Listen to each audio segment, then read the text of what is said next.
Ladies and gentlemen, today is May 26th, 2024. We are here to talk about the world. Current events, foreign policy, economics, world history, you name it. We'll talk about it and give it our best here in Will Discussion with Agent Smith. Smith. Yo. How are you? Solid. How are you doing? Well, can't complain. That's good. It's hot out. It is, yeah. Texas heats up more than where I currently am in LA because we have the Pacific Ocean right there, which regulates a lot of the temperature. But Texas is in the middle of the continent. Yep, it is currently 91 degrees out. Whoa. That's hot. Yeah, I was walking around in it earlier, doing your challenge. Ooh. You get extra points if it's in the heat, by the way. Not just heat, it's muggy heat. Yeah. Lots of humidity. In your body, lots of activity. One of our main advantages as human primates is our ability to sweat while we continue to move. Most animals need to pant to regulate their temperature, and they can't be running or jogging while doing so. So one of our main methods for hunting on basically the African savanna way back in the day was to track and chase an animal as it would trot and try to run away from you and then hit a point of heat stroke and they fall over and then you go stab it, and that's dinner for your tribe for a day. So that was a really standard move due to the physiological advantage of regulating temperature and still moving at the same time. I don't think I could do that. It would take years of practice and training and conditioning, of course. But everyone has the base body shape for it. I don't think my body is Savannah ready, Neuro. Not yet. I've always had the dream of making a gamer boot camp. I think it would be fun to do that and have people do strength and conditioning stuff too. Sounds crazy. Could be fun. It is 69 degrees here. 69 degrees. Yeah. That's very comfortable. Yeah. That sounds pretty nice. Yep. Being next to the ocean is pretty good. It's hazy a lot of the time, but not too bad. I think in the summer months there's a lot fewer clouds, but it's better if there's more moisture for all the plant life and stuff, because this is kind of a semi-desert. It's kind of like a Mediterranean climate almost where I am. Whereas Texas, geez, the heat kind of sticks throughout the day and there's oftentimes no reprieve from wind or anything. It just stays sticky hot like you're in a bubble for a long time. Yeah, it's not fun to be out in it. That's one of the reasons I grew up liking malls. Oh yeah, for sure. Malls, they blast the AC. Oh yeah. Very comfortable. That's why Agent Smith became a hockey fan. Needed to stay cool. Oh Yeah, Good Friday for me was going to the mall, having a cinnamon bun, and going to Walden's Books. Mmm.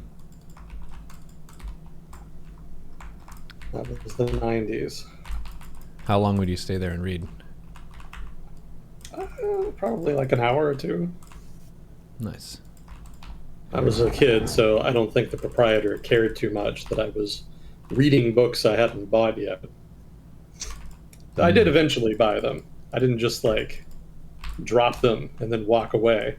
Generally, I would just start reading them before I bought them, but normally I think that would kind of get you some attention, but they left me alone. But yeah, I remember that pretty fondly. Star Wars novels usually at the time. Nice. If you were a Jedi or a Sith, what color lightsaber would you have? Given how lazy I am, probably whichever one had the least path of the path of least resistance. Okay, most common obtainable type. That's valid.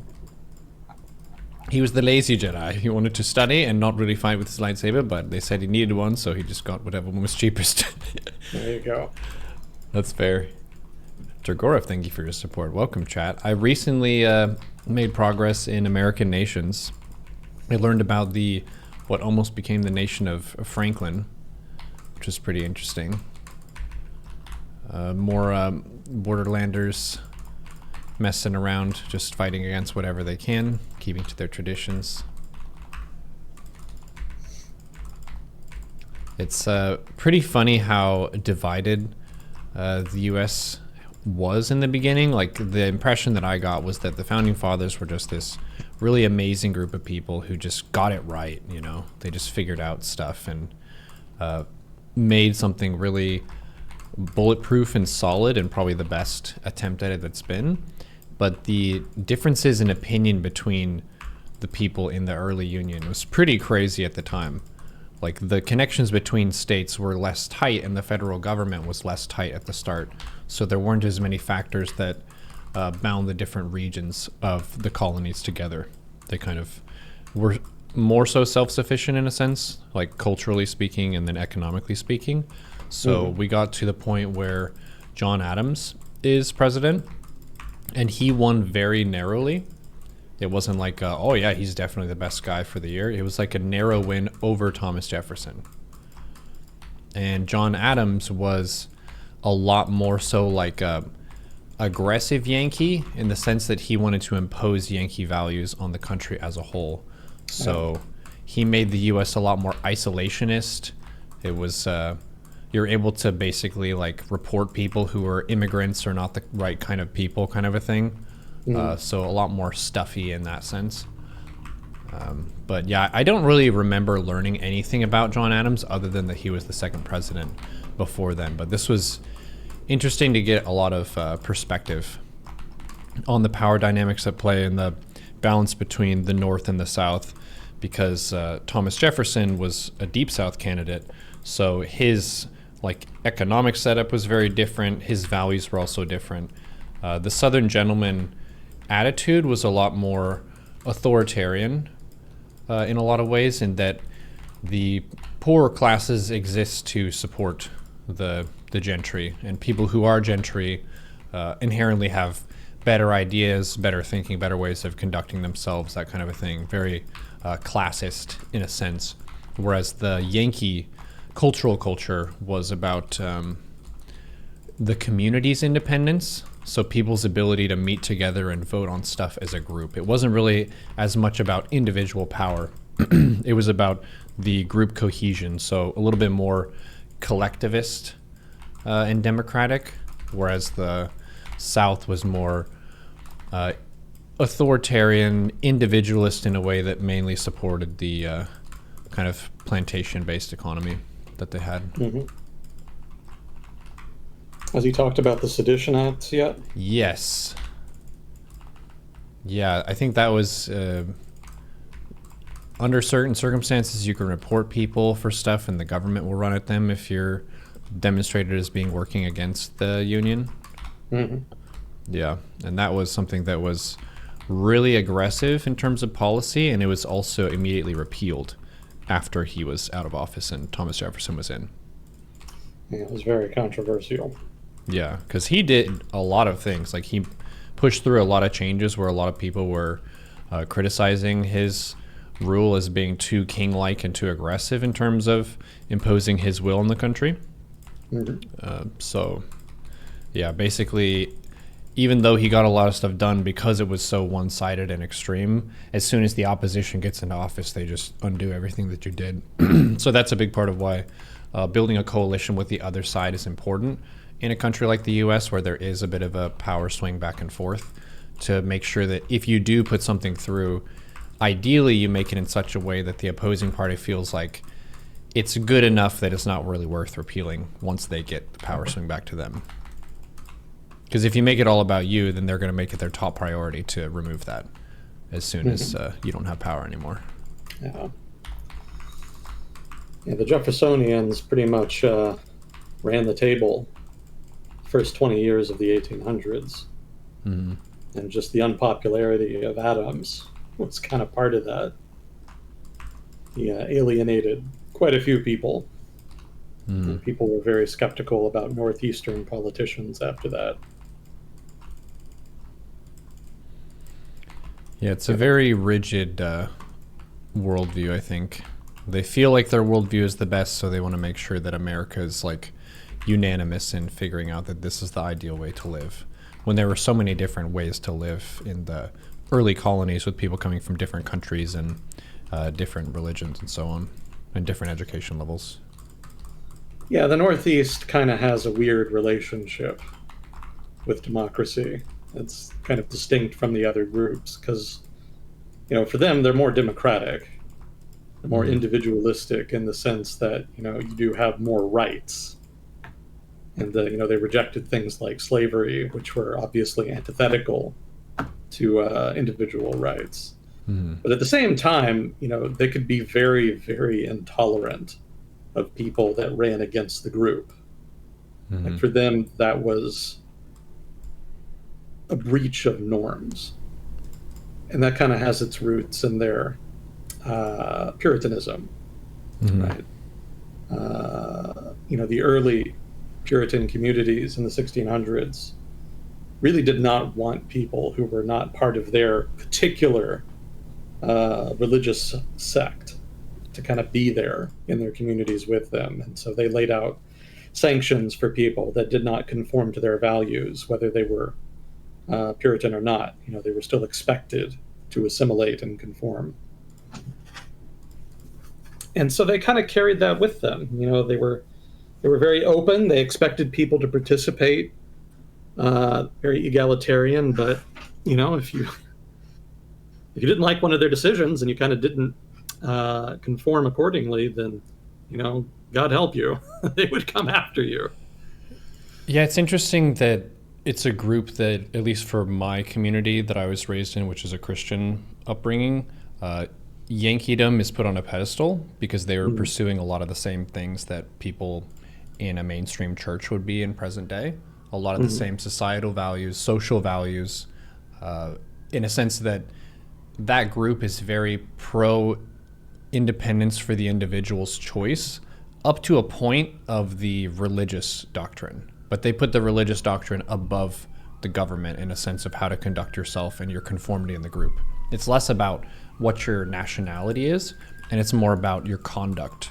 Who do you worship? How do you express yourself? That's what they care about.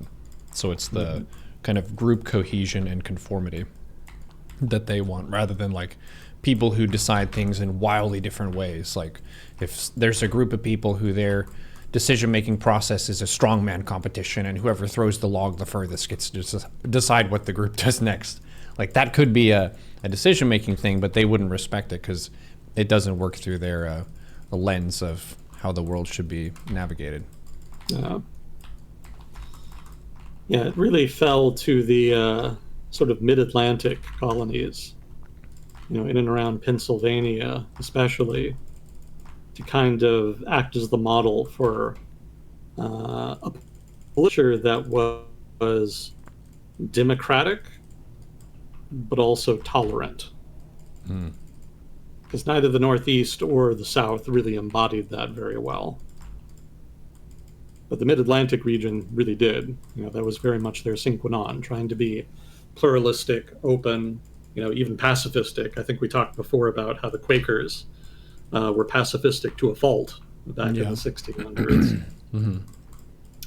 So, on the one hand, they could be a little rigid in that, but on the other hand, it did create a pluralistic political culture that was very flexible and that was able to basically define the political culture as a whole eventually. So we don't give the Mid-Atlantic a lot of credit for that. I think people spend a lot more time talking about, the Puritans in the Northeast or the slave owners in the South. But the Mid-Atlantic made a big contribution.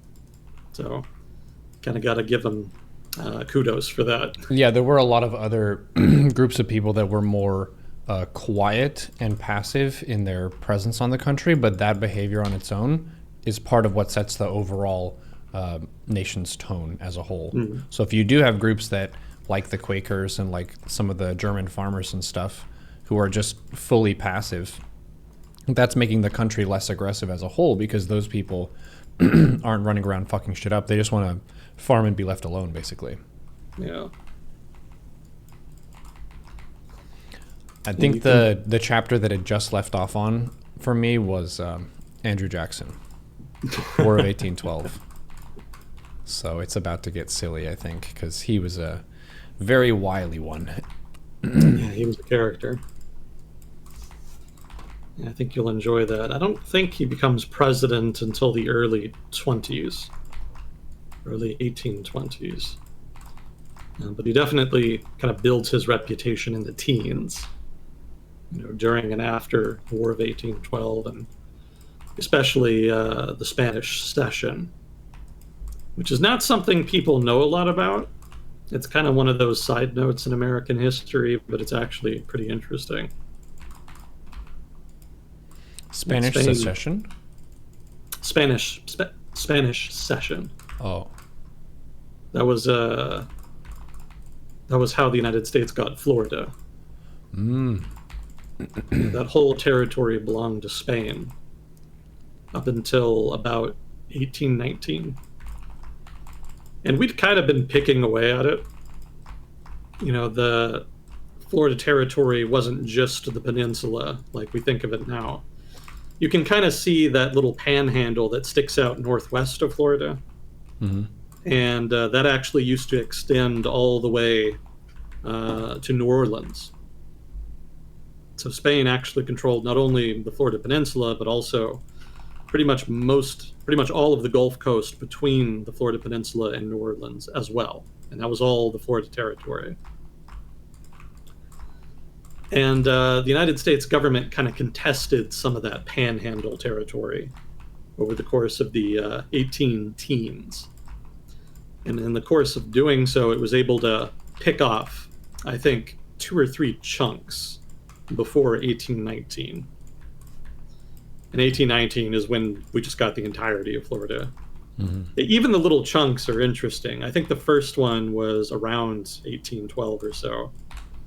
And in that one, the United States government basically argued that the westernmost part of that panhandle region was actually part of Louisiana, and that the United States had purchased it with a Louisiana purchase. And so there were negotiations about that, and eventually the Spanish government conceded that territory. After that, there was actually a rebellion. You're familiar with the city of Mobile in Alabama? Yep. I hope that's how it's pronounced. You'd think I'd know as an American. I think it's just Mobile, Alabama. Mobile, Alabama, okay. So that was a small port in the early 1800s. And there were actually some Americans living there, and they actually formed a militia and declared independence. They declared basically, I don't remember exactly what the name was. It was something like the Republic of Mobile. And the Spanish didn't like that, but they also, I think, didn't really have the power to go and mess with them, because this was all happening sort of during the Latin American Wars of Independence. So they were a little distracted. And the Republic of Mobile, if that's what it was called, basically lobbied the United States government to allow them to join the Union as an American territory. And so there was some hemming and hawing over that. Washington didn't really know what it wanted to do, but I think they eventually did lean on the Spanish to concede that territory. And again, the Spanish didn't really think they had a lot of choice, so they eventually conceded. And so that's how Mississippi and Alabama both got their chunks of the Gulf Coast. They both came from that weird Republic of Mobile that cropped up in the early 18 teens, thereabouts. And then after that is when things got really interesting. I hope I'm getting the timeline right. I might be misremembering it a little bit. But roughly, this was the sequence of events. And after that is when there was like a full-on just invasion of Florida. And if I'm not mistaken, the force that went into Florida was led by Andrew Jackson.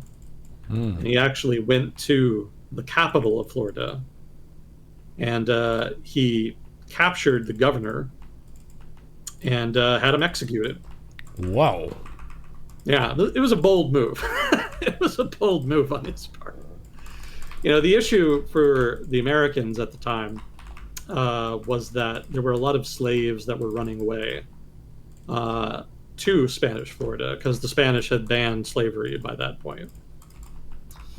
And there was also kind of a low intensity conflict being waged with the, what were they called? Sequoia? Savannah? No. The name is slipping my... Seminole, there we go. Seminole Indians, although they weren't really Indians, per se. I kind of grew up assuming they were Indians, but then I read about them, and it turns out that they were actually a mix of Native Americans, runaway slaves, debtors who were basically hiding out from their debtors, and hiding out from their lenders, rather, and then just sundry other random groups. And they all kind of lived together and mixed together and formed this new culture that came to be known as the Seminole. So they were kind of sort of Native Americans, but they were more a product of different groups in the region at that time, just sort of merging together. And the Seminole didn't really get along with the Americans much, and so that led to a lot of border clashes. So, between the runaway slaves and the Seminole and whatnot, there was a lot of tension, especially between the states that were bordering Florida and the Spanish Florida government.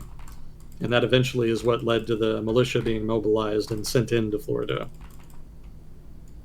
And at that point, Washington just leaned on the Spanish government and said, you should just give us this territory in its entirety. And if you agree to do that, we'll just give you a bunch of money. And the Spanish government really liked that because they needed the money by that point. And so they ended up making the trade. Under coercion, of course. Again, the territory had been invaded, the governor was dead, and so it was a whole thing, right? They were not in an advantageous position, but the money really sealed it. Washington was not entirely unreasonable on that count. So Florida was bought and paid for in that way, and the Spanish evacuated. Interesting. Yeah, it's interesting thinking about the different parts of the continent and who arrived there first. So the Spaniards arrived there first, for sure. But the ability to manage, enforce, and administrate an area that's that far from you is really difficult and expensive and resource consuming.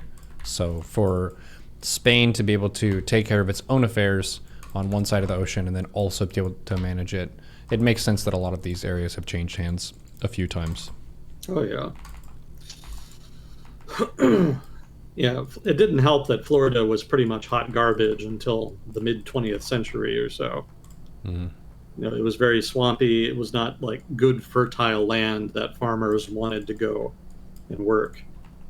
And there wasn't a lot of natural resources there that made it attractive either. So it was just a very poor backwater in the Spanish Empire. And they didn't really care too much about it for most of their history. There was a period when they kind of branched out of Florida for a while and started building missions in the territory north of Florida, because that was how the Spanish generally expanded. They didn't really do it like the English or the French. For the Spanish, they kind of led with the religion and built missions out of Native American areas and then attracted natives to them, converted them.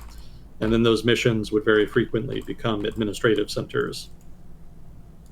So that's what they were actually doing in places like western North Carolina, sort of southern and southwestern Georgia. Those areas actually had a Spanish presence for a while. And there was some concern in the British government that maybe the Spanish would eventually seize all that territory, and that's actually one of the motivating factors that led the British government to give the charter that founded the colony of Georgia in the early 1700s. Georgia was explicitly founded to be a buffer zone between the English colonies and Spanish Florida. And it worked pretty well. Militiamen among the colonists that ended up founding the colony, along with militiamen in some of the pre-existing colonies in the Carolinas and Virginia. Those colonists would form militias, and then they would go on slave raids into the interior. And in doing so, they were able to undermine the Spanish hold on those territories, because a lot of those natives they targeted were a part of those Spanish missions. So the result is that Spanish influence ended up collapsing over the course of the 1700s, and that kind of paved the way for further English expansion in the region.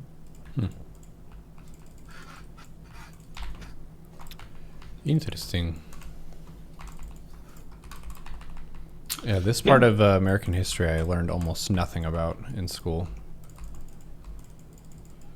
Yeah, the whole colonial period isn't really much taught, in so much as it's mostly focused on the Revolutionary War and the lead up to the Revolutionary War, but not nearly as much attention on the 1600s or the early 1700s. It's almost entirely like late 1700s.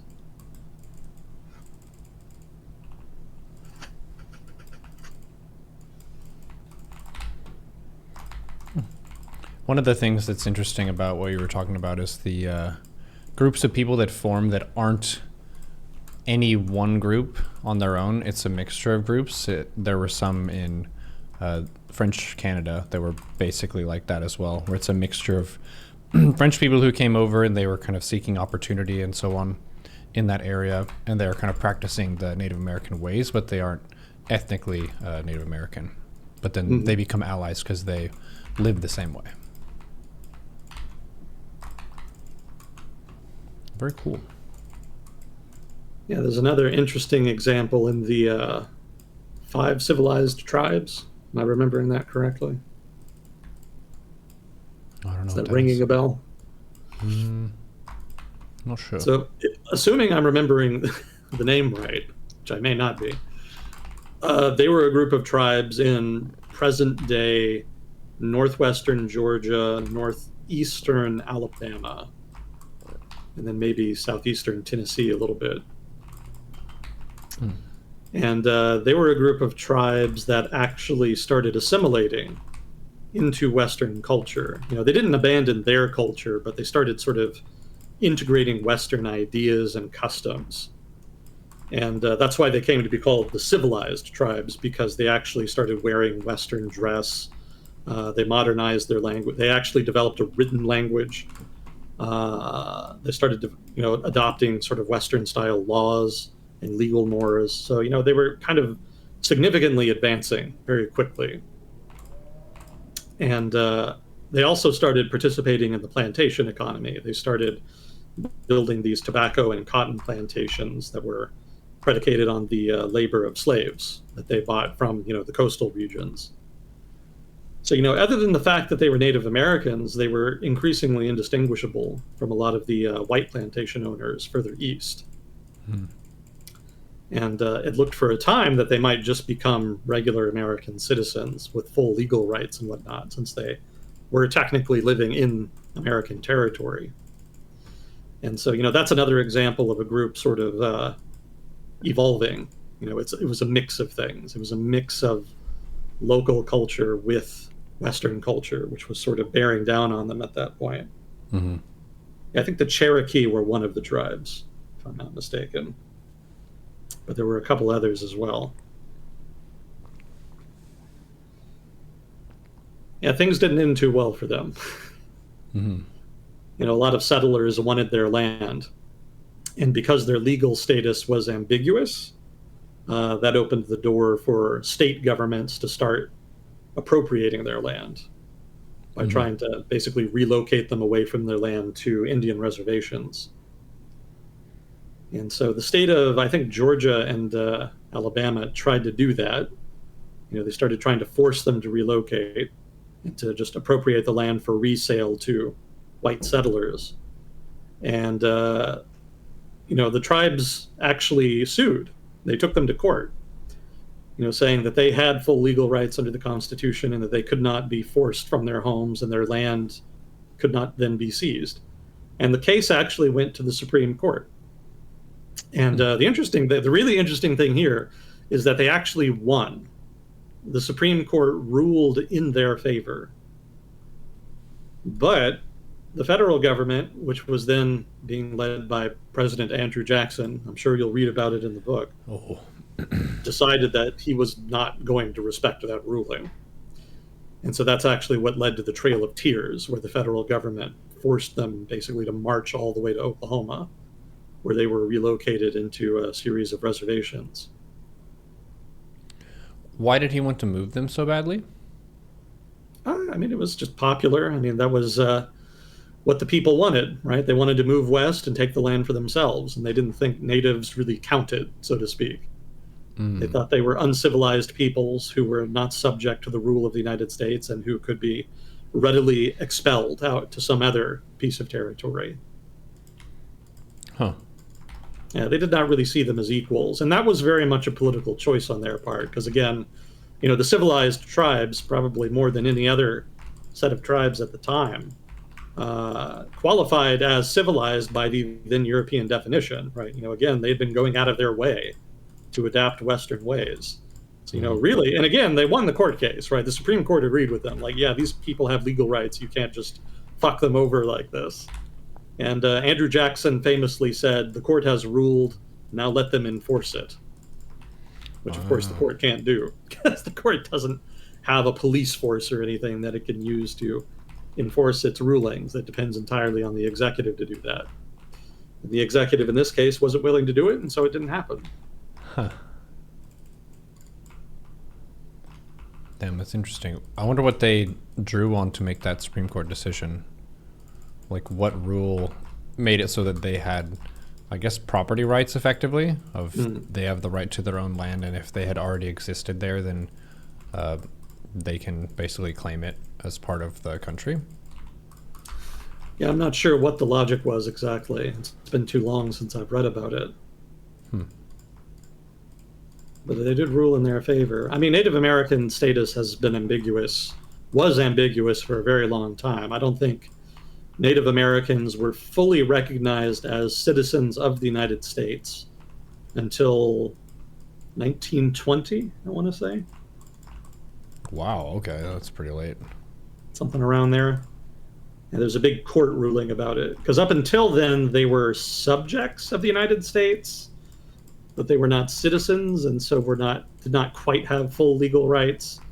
The legality of Native Americans in the United States is kind of a clusterfuck, because you've also got the fact that the reservations on which Native Americans were forced to live were technically considered independent nations, but also were under the suzerainty of the federal government. So they were kind of two things at once.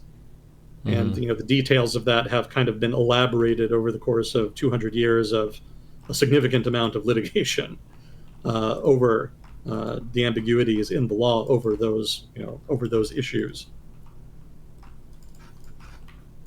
Interesting. It sounds a little bit like territories like Puerto Rico and stuff, where it's a little bit between distinctions of doesn't quite have the rights of statehood, but the U.S. is still responsible for it in certain ways and protects it in certain ways.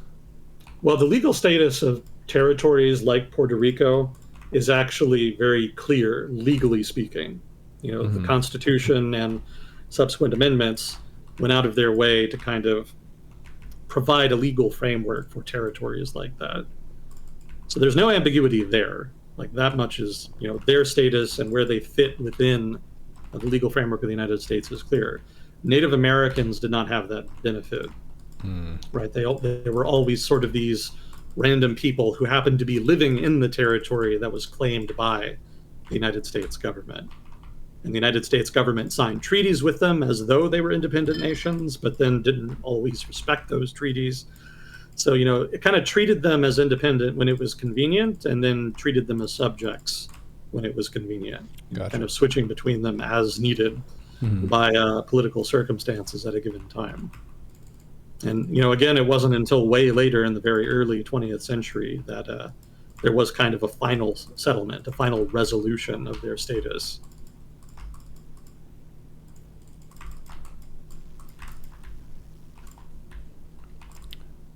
You said 1920 was the final resolution of their status when they got Yeah, I rights and think stuff? so. That's what I want to say it was. Mm. I can check that.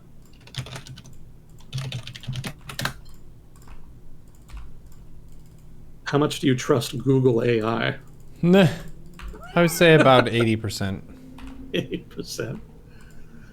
Okay, we'll go with an entity that is somewhat more trustworthy, that being the United States government.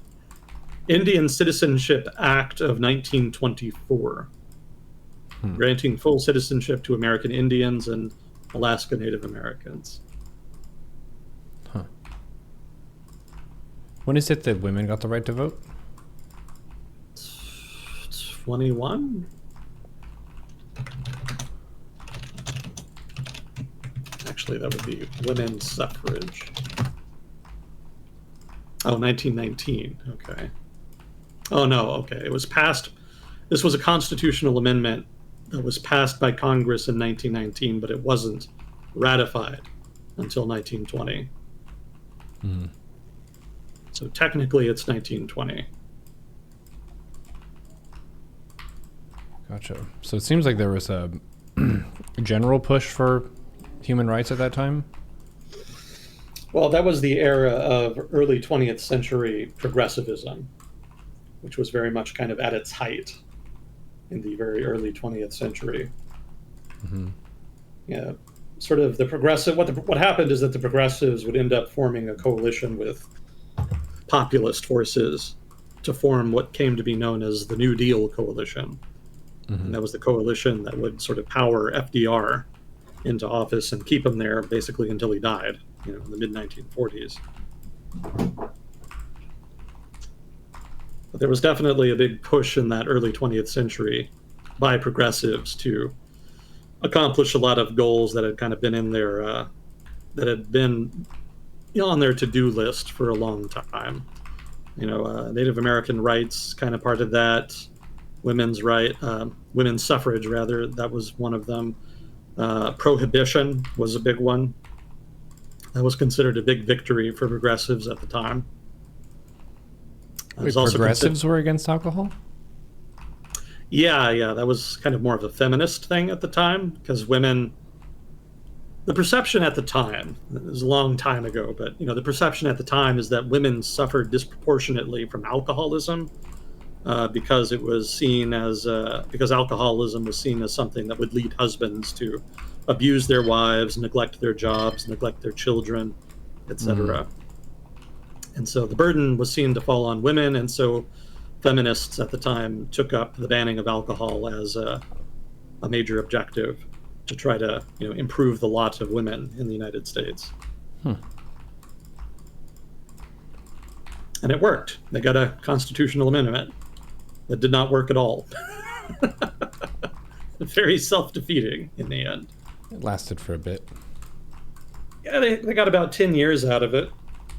But in that time, it was very unpopular.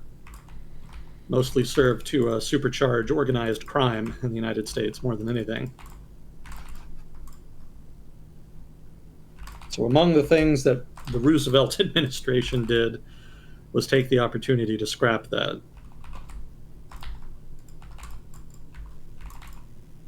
People were very pleased to get their alcohol back.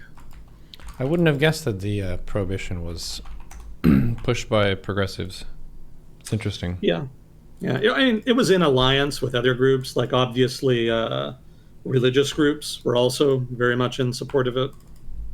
So, that was kind of that was the southern aspect of it, right? It was more in the Northeast where you saw urban progressives pushing for it. In the South, it was more of a Christian thing. Interesting. Yeah, I don't know how many people from outside the United States we have listening from right now, but for those of you who may not be aware, there are many, many counties in the United States that ban the sale of alcohol. Yep, wet county, dry county. Yeah. They're called dry counties because they don't allow you to buy it. And generally, it's more in the South, but you can see it in other areas as well. And, it's not supposed to be religious, but everybody kind of knows that's what it is. fundamentalist Christians don't want you drinking alcohol and just getting plastered. So they do everything they can to ban it, or at least they used to. I don't know how important it still is today. Mm-hmm. But there's definitely still a lot of dry counties around, which can lead to some humorous outcomes. Because if you're a dry county and then the next county over is a wet county, a county that allows the sale of alcohol, what'll happen is that liquor stores and whatnot will set up right on the county line, Mm-hmm. right on the border with the wet county. Yep. And people will go there to get their alcohol. So it's technically legal, but it's literally right on the line of legality. Yep. I remember that growing up, of going for groceries, and if we wanted to get a few bottles of wine because we had guests over or something, we would have to drive pretty far in certain places where we lived because it was a dry county. The opinion on alcohol for Christians varies a lot. It really depends on your church and your church's culture, if it's seen as okay, because a lot of Christians will just have some beers together and chill and not think twice about it. But a lot of churches will be very judgmental of anyone who's drinking at all, especially in front of others. Just because it does change your decision making, it lowers inhibitions. People are more likely to be violent under the influence of alcohol, so I can understand why feminists would push for that, because if men are less able to control their impulses and their like violent nature and stuff when they're drunk, then yeah, the alcohol is contributing to the problem. But alcohol for a lot of people is a fun thing, and that's it just reminded me of like 4X games where you have to manage the happiness of your people, and they need to just do some dumb shit to be happy sometimes. Like they need entertainment, they need socializing, they need like arts and stuff like that to really thrive, because you can just kind of send them all to work and make them work super hard, but at a point they're going to get so upset that they're not really productive for you either, just because they're so dead inside. So interesting balance in allowing certain things like alcohol that aren't really a performance enhancer, so you don't get those because you think it's going to improve the productivity of your people, but it can improve their happiness in a sense.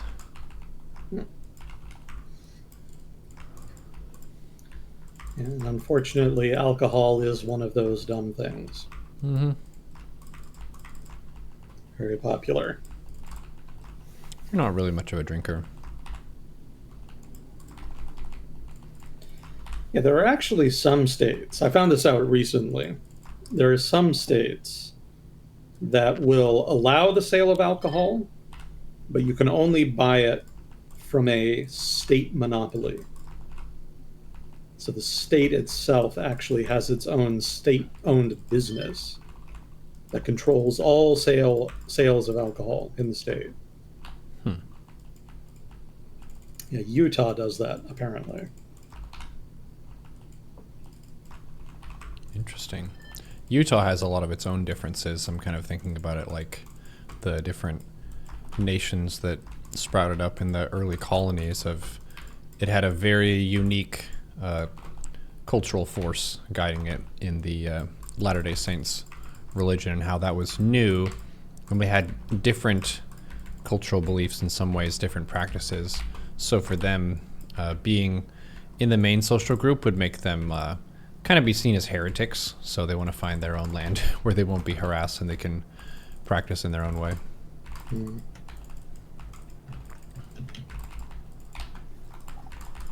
I don't think Mormons are supposed to drink alcohol or coffee. Chat, correct me if I'm wrong. Yeah, I don't think they're allowed any mind-altering one.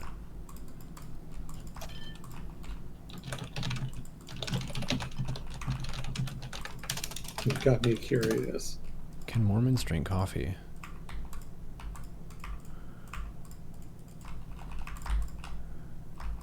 Google says they're not, well, Google says they're taught not to drink quote-unquote hot drinks. Meaning coffee or any tea other than herbal tea.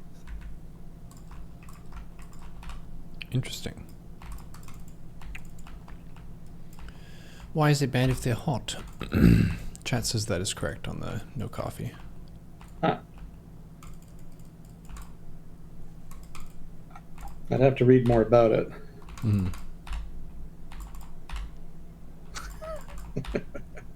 Somebody, somebody's asking it on Reddit, on the Latter-day Saints subreddit, Ooh, which is apparently a thing.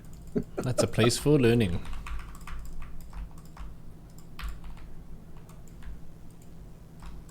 Interesting. Huh. Yeah, Mormons are fascinating people. Strange religion, but definitely a distinct culture. Mm-hmm. Most of them that I've met have been really nice. I remember we had a Mormon friend in our friend group way back when I was in middle school. Mm-hmm. Long, long time ago. One of my friends asked him if we could live on his planet after we died. Did you say yes or no? He said, yeah, come on. Cool. It'll be fun. You got a backup plan. That's good.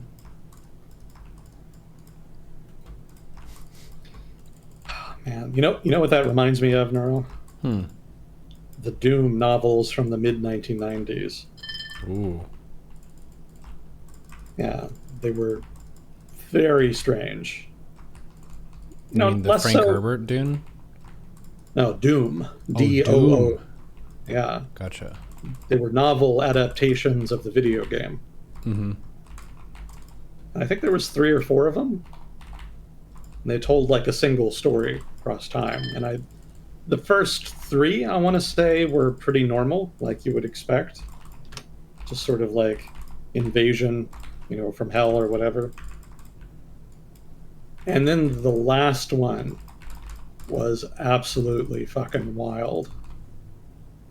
Because it actually, basically, the supposition embedded in the plot of the 4th book is that the Mormons were right about everything.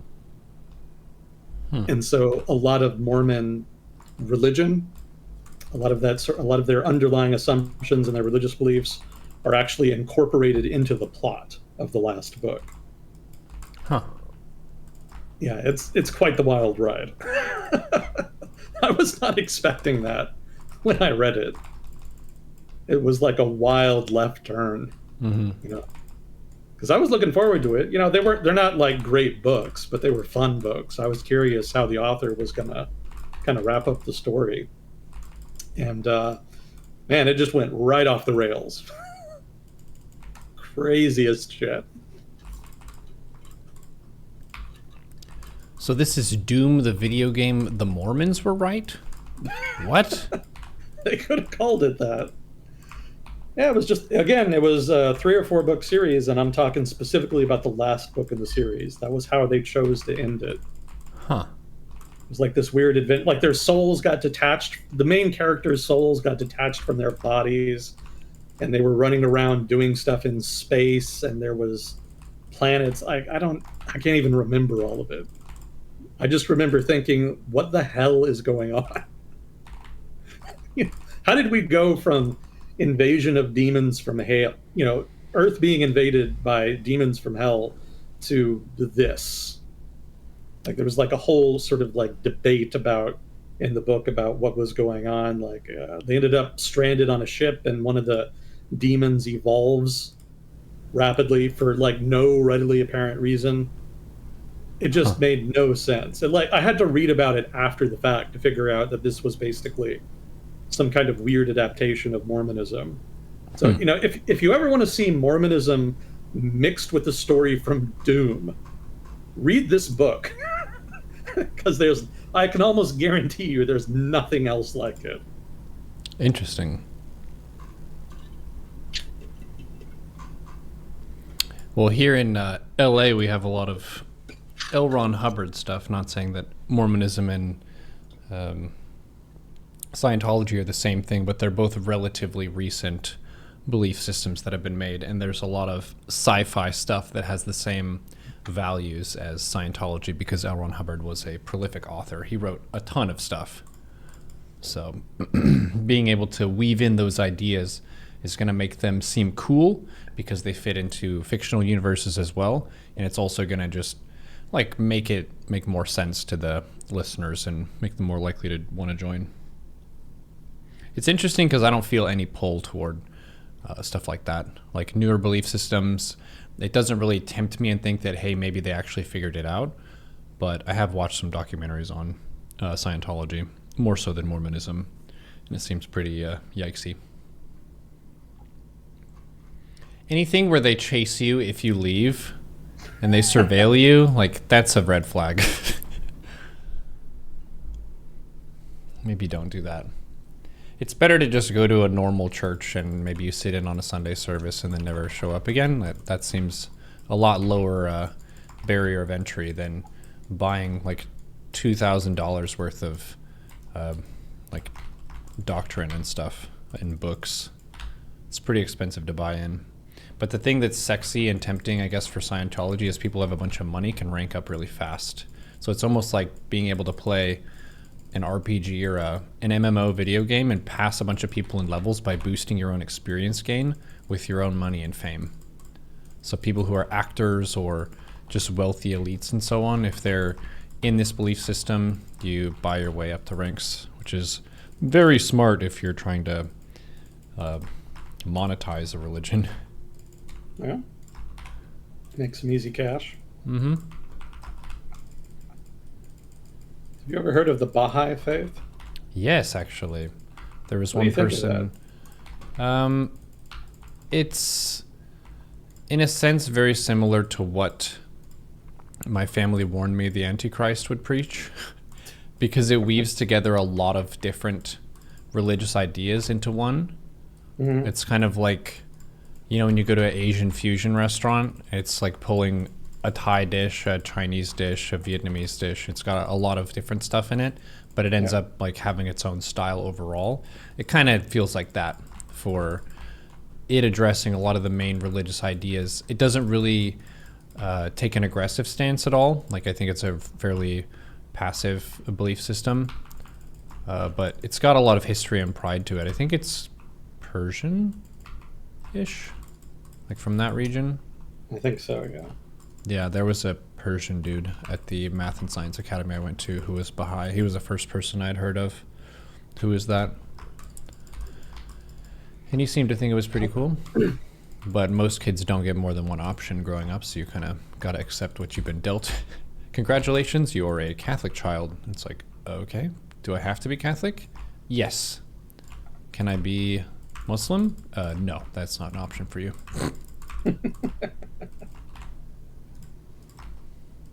Well, at least they were clear about it. Mm-hmm.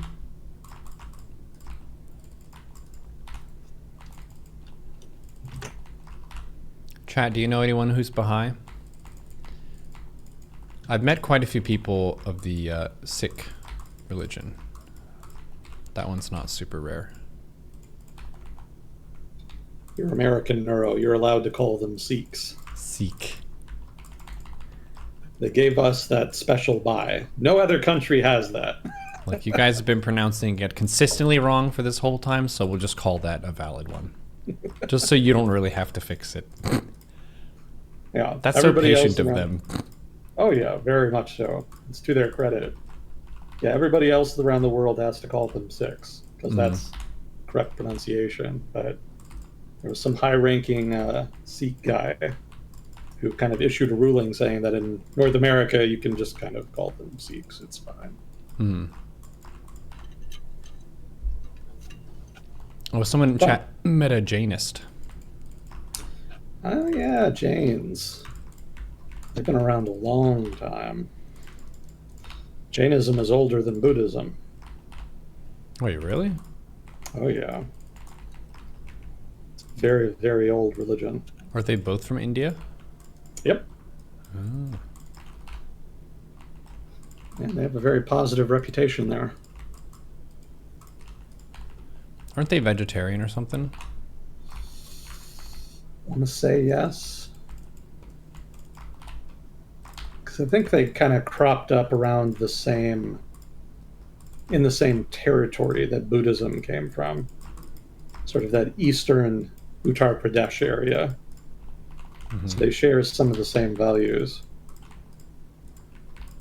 Yeah, groups like Jainism and Buddhism kind of emerged in northern India as a response and critique to traditional Hinduism, which they saw as overly rigid overly ritualistic and not sufficiently focused on morality and spirituality.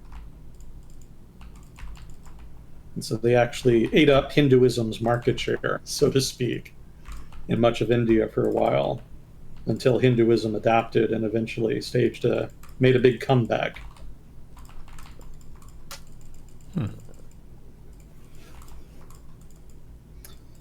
And Jainism was never as popular as Buddhism, but they've definitely managed to hang around, albeit as a fairly small minority.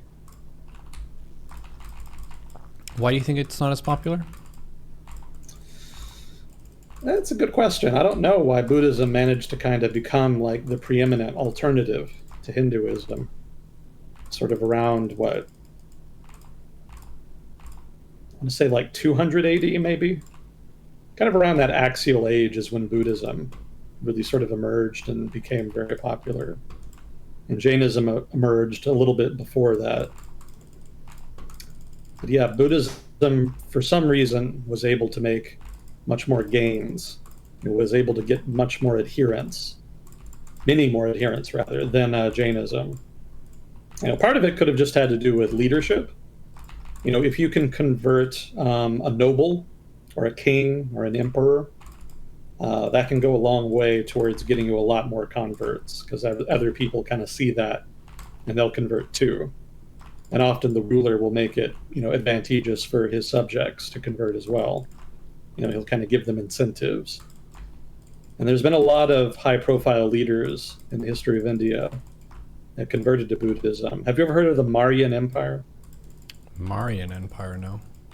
Yeah, I'm probably mispronouncing it, but that was the empire that ruled India around the time of, I want to say like the mid-Roman Empire, around like from year 0 to 200 AD, thereabouts. And they were the largest empire to ever control India up until the British came and conquered like all of it. The Mauryan Empire just had reach that extended to all corners of South Asia. And the emperor of the Mauryan was a Buddhist. He actually converted to Buddhism after a particularly violent and gnarly battle in eastern India. I think it was in Kalinga or something like that, which is present-day Odisha. And it was ugly enough. There was bodies everywhere and people dying, etc.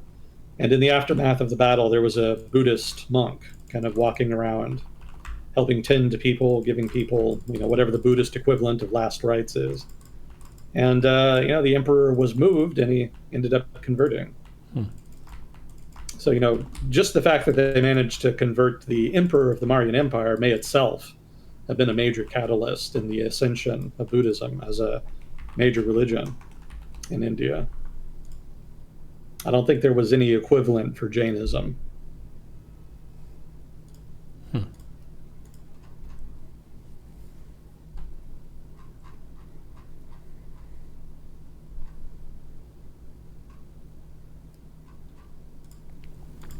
Yeah, India was quite the hothouse of ideas back in its day.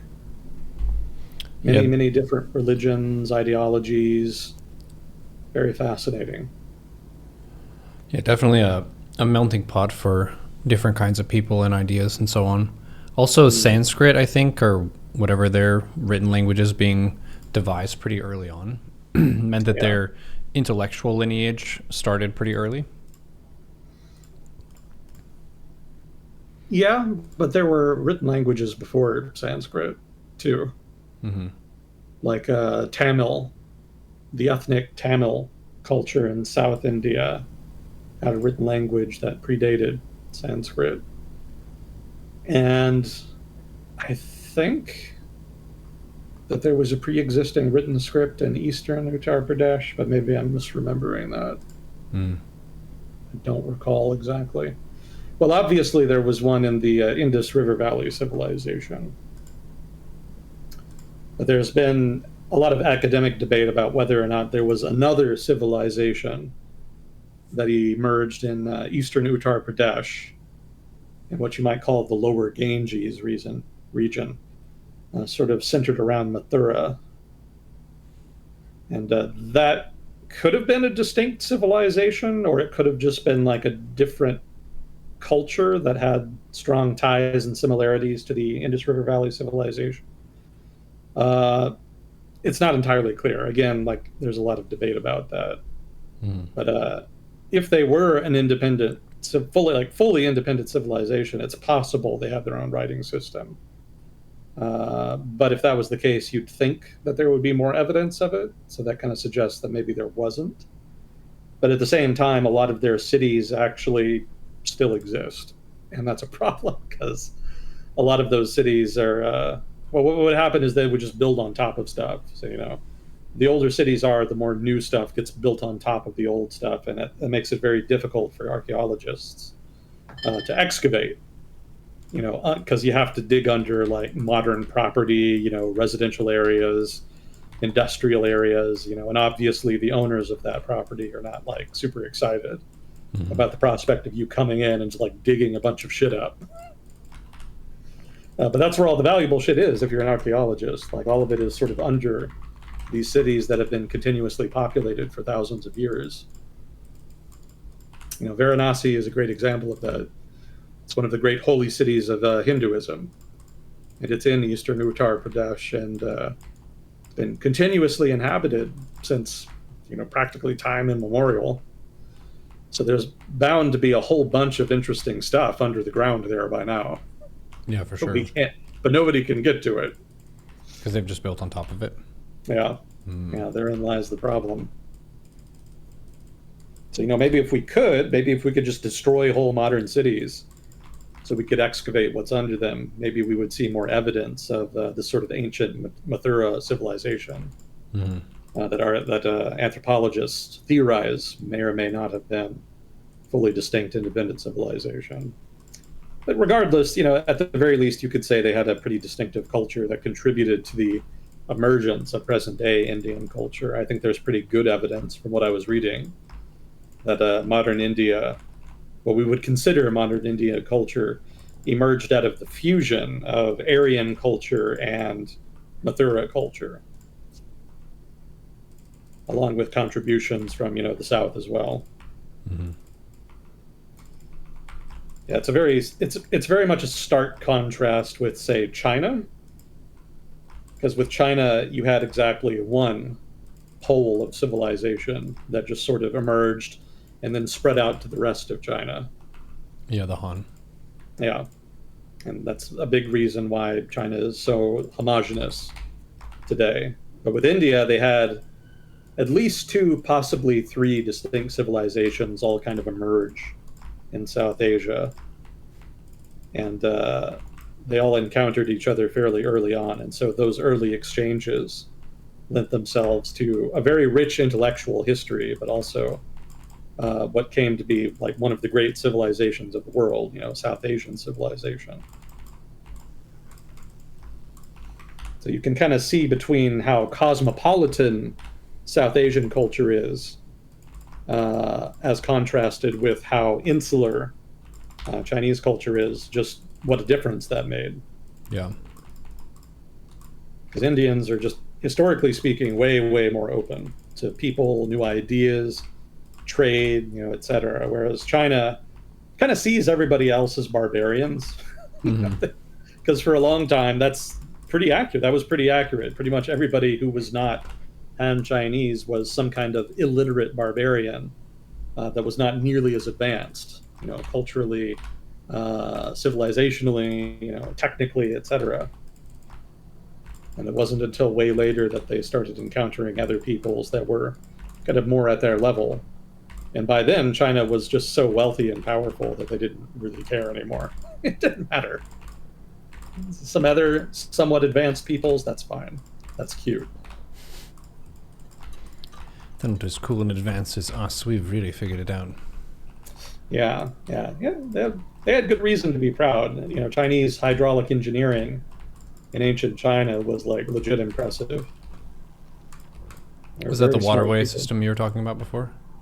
No, that was the Grand Canal.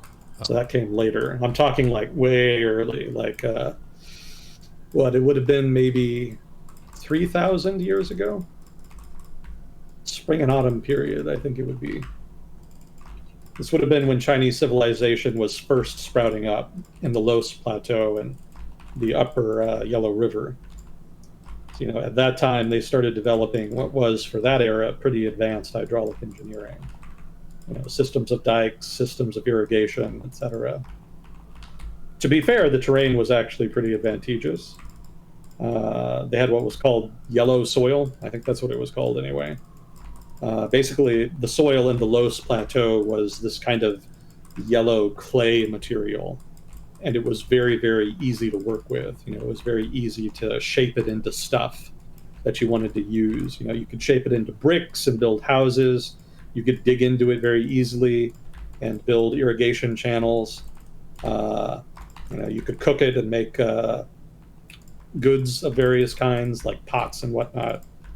It was just a very, very versatile material, and it was very much like one of the key materials that defined the earliest emergence of Chinese civilization.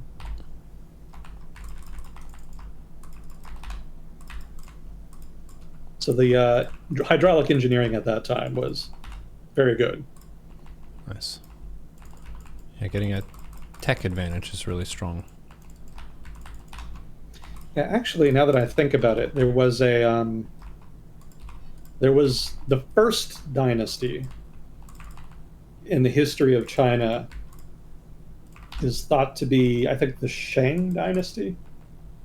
I might be misremembering the name, but this dynasty was thought for a long time to be mythical. They actually thought it wasn't real, that it was basically just a legend. And then I want to say like a couple decades ago, they actually just found it. They found archaeological evidence that, yes, this was actually a real dynasty, and it was one of the earliest iterations of Chinese civilization. And, they're still learning things about it. But, the king, the first emperor of the Shang, is a guy who is sort of commemorated and revered in Chinese culture.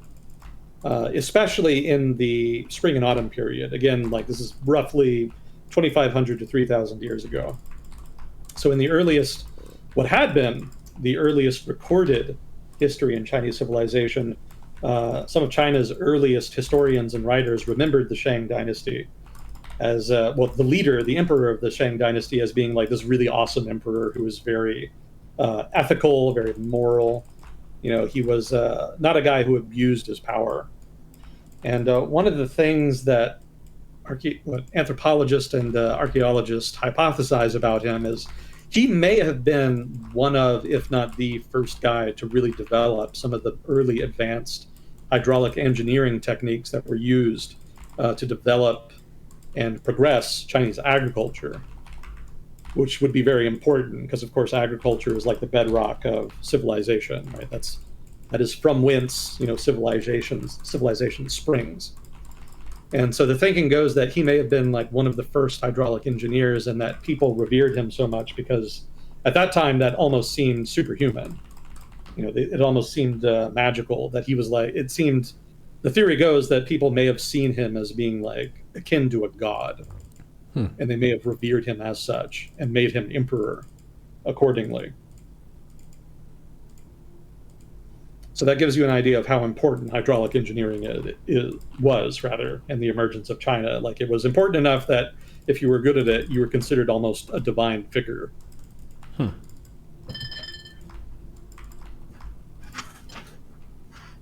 pretty crazy. Do you think if you worked on your hydraulic engineering now, you would still be able to be a divine figure, or they'd be less impressed? I suspect people would be less impressed. Okay. If I'm honest. No knock against the emperor in question, but I think he might have difficulty holding up against modern engineers. We've come a long way since then.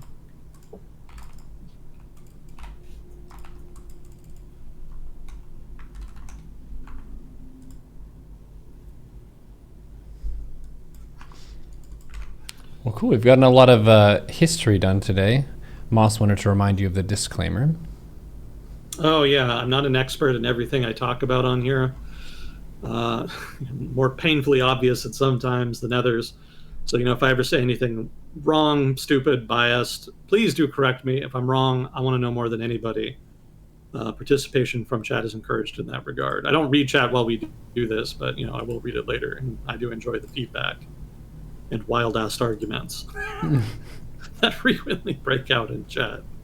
Let's go. Keep it up, chat. You're funny. Did anything big happen this week? Did it? Not really. I don't feel like there was anything big. Maybe what I consider big news isn't always what other people consider big news. So maybe I'm missing something really obvious. Mm-hmm. But I don't think there was anything that really changed the trajectory of the big trends in the world. Nothing that stood out to me in that regard. I did see the Argentine government make some new announcements about dollarizing their economy. I thought that was pretty interesting. Did you see that at all? No, what does that do? Basically, it means they're going to replace their own currency with the US dollar. And that would be a big change for them. It would be advantageous for Argentina to do that, because right now inflation in Argentina is very high, and a big part of the driving force behind that inflation is that the peso the Argentine peso, rather, has been losing value for like a long time. Markets have very little confidence in it. Successive Argentine governments have both borrowed too much money and spent too much money, which has basically destroyed market confidence in the government's ability to manage the currency, and in turn, the currency has suffered. So there's a lot of inflation that has been imported into Argentina, so to speak, just because the currency lost so much value that all the stuff Argentina needs to import has become more expensive correspondingly. But there's also a lot of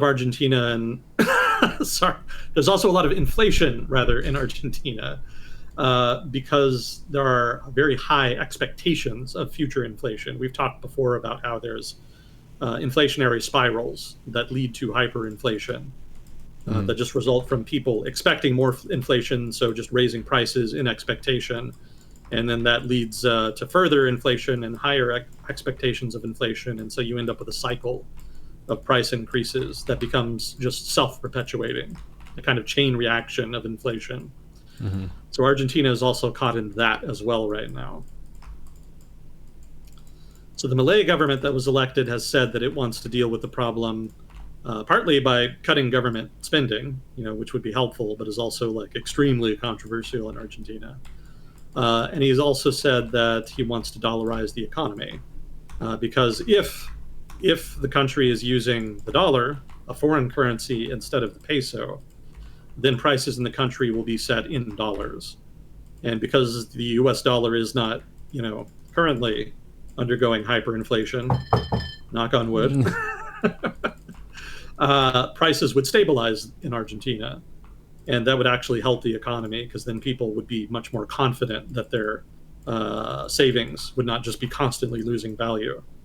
And they could then plan accordingly. They could plan with more confidence and invest in stuff, buy more stuff, etc.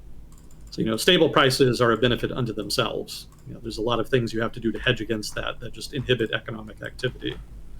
So dollarizing would have that as a major benefit. And Malay is certainly a big fan of doing that, but it's not clear if the legislature is going to be on board with that. So it looked like he might abandon that, since that was definitely one of the more fringe, controversial things he said he would do if he won the presidency. And since then, he's had to kind of walk that back a little bit. But then in the past week, he made some announcements that suggest that he might actually try to do it unilaterally, with just the power of the executive. And I was a little suspicious of that.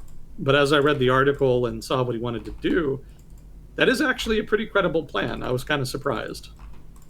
That could actually work, hypothetically. It kind of depends on him actually having the power to do some of the minor details, but if he does, I could see how that would actually work. So Argentina could well dollarize, and if it does, it would probably be the largest economy on the planet to dollarize, if I'm not mistaken. What's the current largest? Officially, it's going to be, I want to say, Panama? Mm-hmm. I want to say. I think Panama's bigger than Argentina. I'm sorry.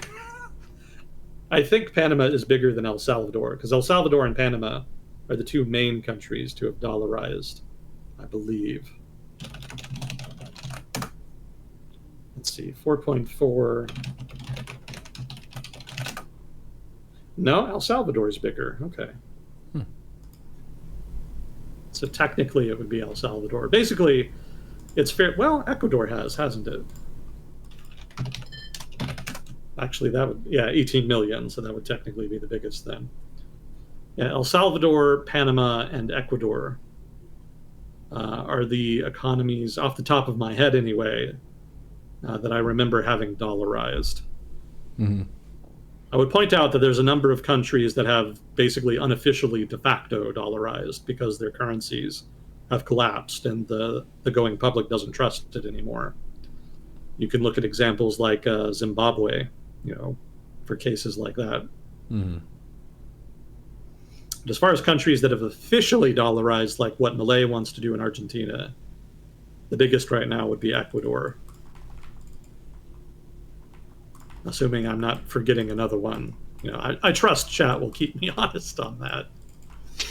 I'm sure there's somebody screaming, no, it's this country. But Argentina has, 40, 50 million people? Mm-hmm. So as far as I know, that would easily be the largest to dollarize. 46 million. Yeah.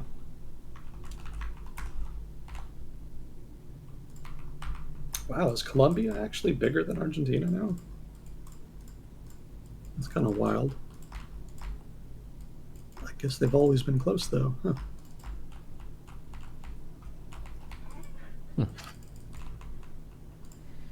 It's interesting that all of those, or pretty much all those countries, are in Latin America. I mean, yeah, given how much trade there is with the United States, there's just correspondingly more dollars floating around the region. Gotcha. So that makes it pretty easy for regular people to get a hold of them. Mm-hmm. You're just average citizenry, small business owners, what have you. If it were like Africa or something, the euro might be a little bit preferable, depending. Yeah, the dollar's advantage over the euro is that there's just a lot more of them. It's still easier to get a hold of dollars than it is euros, just because there's just a massive supply around the world. That's kind of a holdover from the Bretton Woods system. Just print more money? Well, I mean, not just printing more money, but the dollar was basically the crux of international trade during the Bretton Woods system. The Bretton Woods system involved a fixed exchange rate regime, so everybody's currency was fixed at a particular exchange rate relative to everybody else's. And what they did is that they would peg their currency to the dollar. So everybody's currency had a fixed exchange rate relative to the dollar that they had to maintain. If their currency ever deviated from that, then the government would have to intervene in order to try to keep it at that fixed exchange rate. And so by dint of everybody having an exchange rate fixed relative to the dollar, that in turn meant that they were all fixed relative to each other. Hence, fixed exchange rate regime. And the dollar, for its part, was supposed to be, in theory, it was supposed to be fixed relative to gold. So everybody else was valuing their currency relative to the dollar, and then the dollar had a fixed value relative to gold. So it was a partial but not full abandonment of the gold standard. And as long as the US dollar maintained its value relative to gold, the system could remain stable. And correspondingly, because the dollar was the root of that system, dollars became ubiquitous everywhere. But there also grew to be a big incentive to kind of cheat the system. You could kind of arbitrage because the exchange rate regime would often, the fixed exchange rate regime rather, would often deviate from the market valuation.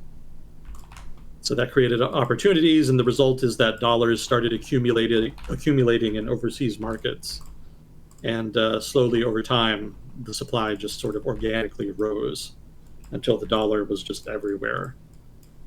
And so even after the US left the Bretton Woods system in dramatic fashion in the early 1970s, the subsequent floating exchange rate regime was defined in part by the ubiquity of dollars. In fact, it was partly because the dollar was so ubiquitous after the collapse of the Bretton Woods system that the United States experienced some financial difficulties, because the dollar devalued pretty significantly after the US left the fixed exchange rate regime. And there was a lot of people, investors, whatnot, who were very reluctant to invest in the United States and in US dollar denominated assets because they weren't sure when the US dollar would stop devaluing. But eventually things stabilized, but even as they stabilized, the supply of dollars was much higher than any other alternative currency. And so because the US dollar was relatively stable by the late 70s, early 80s, and because, again, they were just ubiquitous, it was very easy to get them, it became sort of the default currency of international trade. If you wanted to make an international deal, the easiest way to do it was to just, have the deal be done in dollars, because banks everywhere had those, easily, a ready supply of them.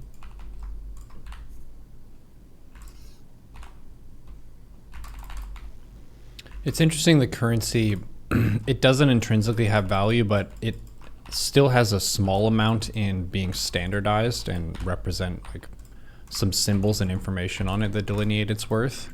That takes time and energy to do. You need some money printing or generation system for it. It was so funny hearing about the state of Franklin and how they made a lot of things that weren't actually paper money count as legal tender, like animal furs and brandy and so on. It's that counts as money here. Well, whatever people accept, right? Mm-hmm. That's how it goes. The U.S. spent much of its history without a national currency, and it, kind of worked. Not always great, but it worked. Mm-hmm. Country did not immediately collapse on account of lacking a single national currency. So, clearly it's doable. But it definitely ended up creating problems later. But yeah, Argentina. So one of the things Argentina is doing, I guess I should say the Milei administration, since they're trying to do this basically alone. For one, they're trying to pay down the central bank's liabilities. So basically, all the people that the bank owes money to, the government is trying to pay them off. So they're trying to reduce that outstanding debt. Because if the country switches to the dollar, the peso could devalue very, very significantly. And so that's going to screw over all the people that own those assets.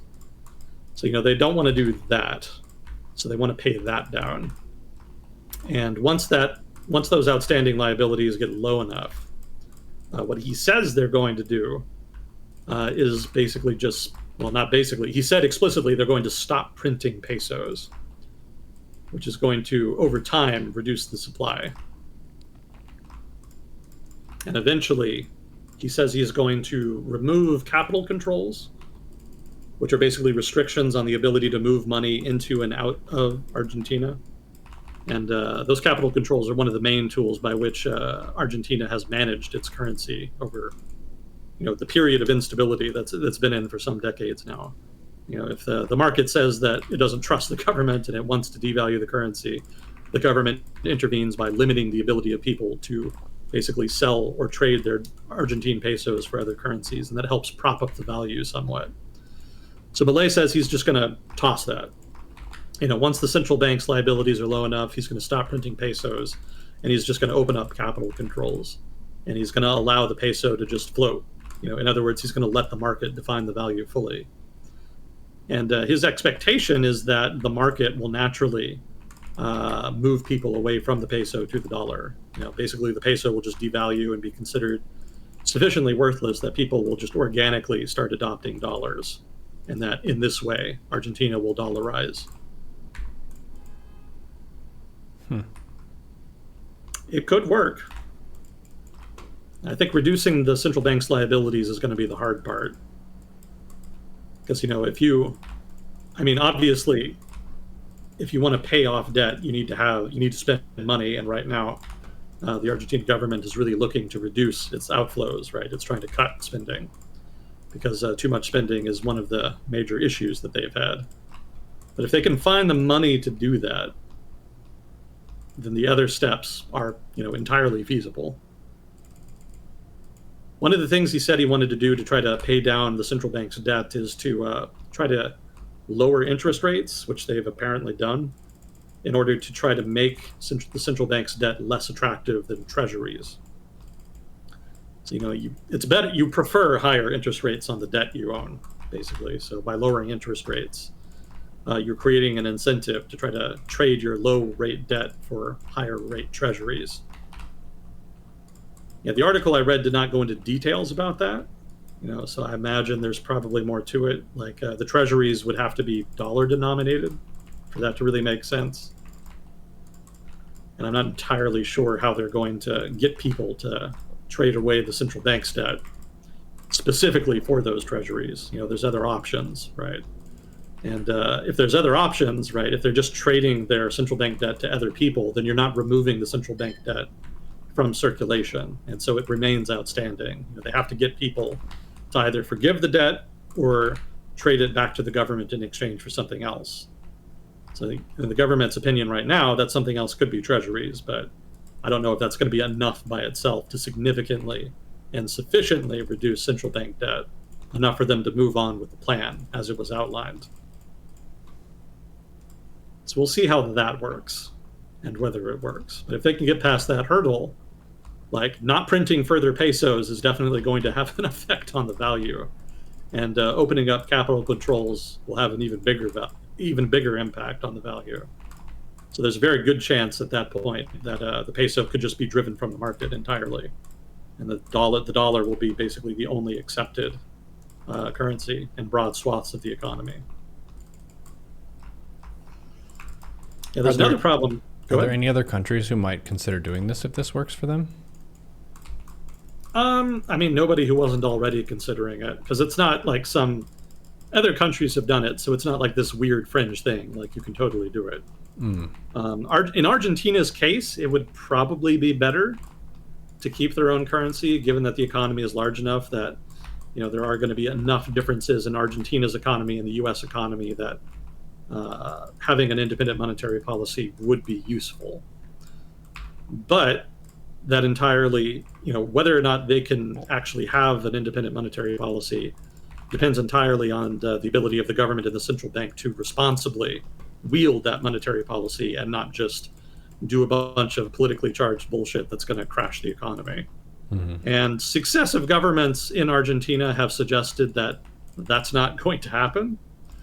And so that being the case, in so much as that is the case, it actually does make more sense to just dollarize. So in general, large economies are better off with their own currency and an independent monetary policy. But if the governments are too corrupt and just cannot do that in a responsible way that produces a stable economy, then dollarizing is totally reasonable. Or just adopting another country's currency in general. Mm-hmm. So there's probably not very many other large countries that are bad enough at managing their finances to really see abandoning an independent monetary policy as being necessary. But there could be, someday, just depending on how bad things get in other places. But as far as I know, nobody else is thinking about doing it right now. Argentina is very much a unique case in that regard. Yeah, this guy's definitely visionary in the sense of willing to try new and experimental stuff. Risk taker, I would say. I don't know that visionary is giving him too much credit. Gotcha. Yeah, it's not a super novel idea he's going for. Yeah, we are talking about a guy who is known for his erratic outbursts and for having cloned his dogs. So, I would be a little cautious in giving him too much credit, but Yeah, he is definitely taking a risk here. It's definitely a big experiment. And to be fair, he is an economist, so it's not like he's entirely talking out of his ass. But given that it's never been done at this scale before, there are definitely risks, and there's no guarantee that he's going to be able to pull it off in a way that's going to really salvage the economy and generate significant growth. We shall see. And he still has to deal with the legislature, which can definitely block a lot of this if it really wants to.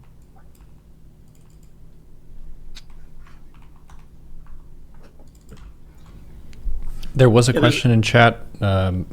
Sorry, different topic. Have you talked about ICC prosecutors seeking arrest of Israeli prime minister?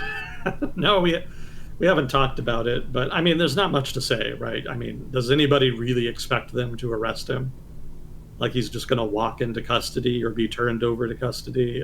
It's not going to happen, right? So, the ICC did, they did do that, but it's almost certainly going to be purely symbolic. Like, I have zero expectation that it's going to have any impact on the current conflict, or for that matter, Israeli behavior.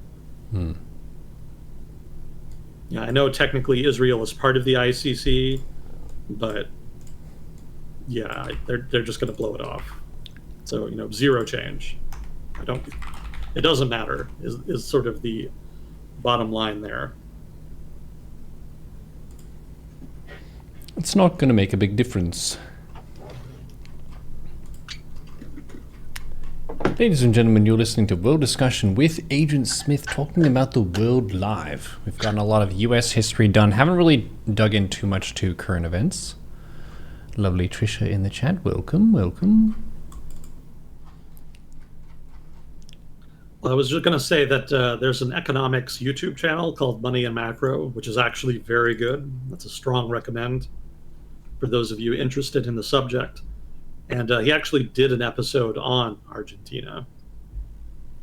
And he kind of came to a different conclusion. He said that he opposed dollarization because he thought that Argentina, being a larger economy, as well as for other reasons, should have an independent monetary policy. In other words, that it should maintain its own currency.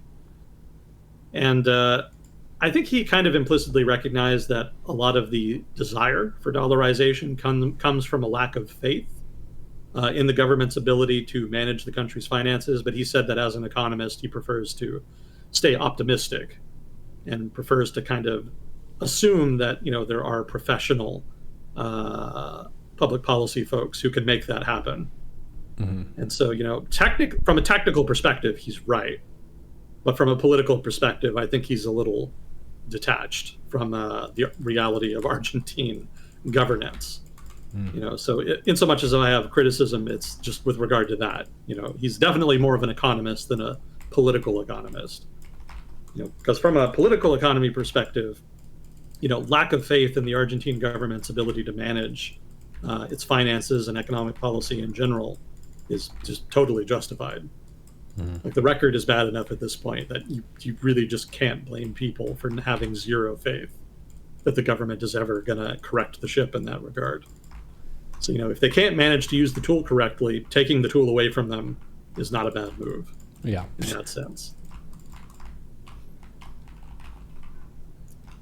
So, in that sense, public confidence is sort of the more important factor than any underlying economic factor. It is in general better to have your own currency and an independent monetary policy, but if the public has no confidence in your ability to use that, then it's not going to happen. Eventually they're going to take the tool away from you.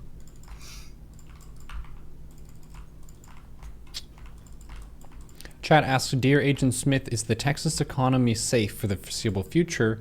I'm about to purchase a house in San Antonio. This is not professional financial advice. Let's start with that. Yeah, I'm pretty bad at managing my own finances, so I'm pretty wary about giving advice to anybody else.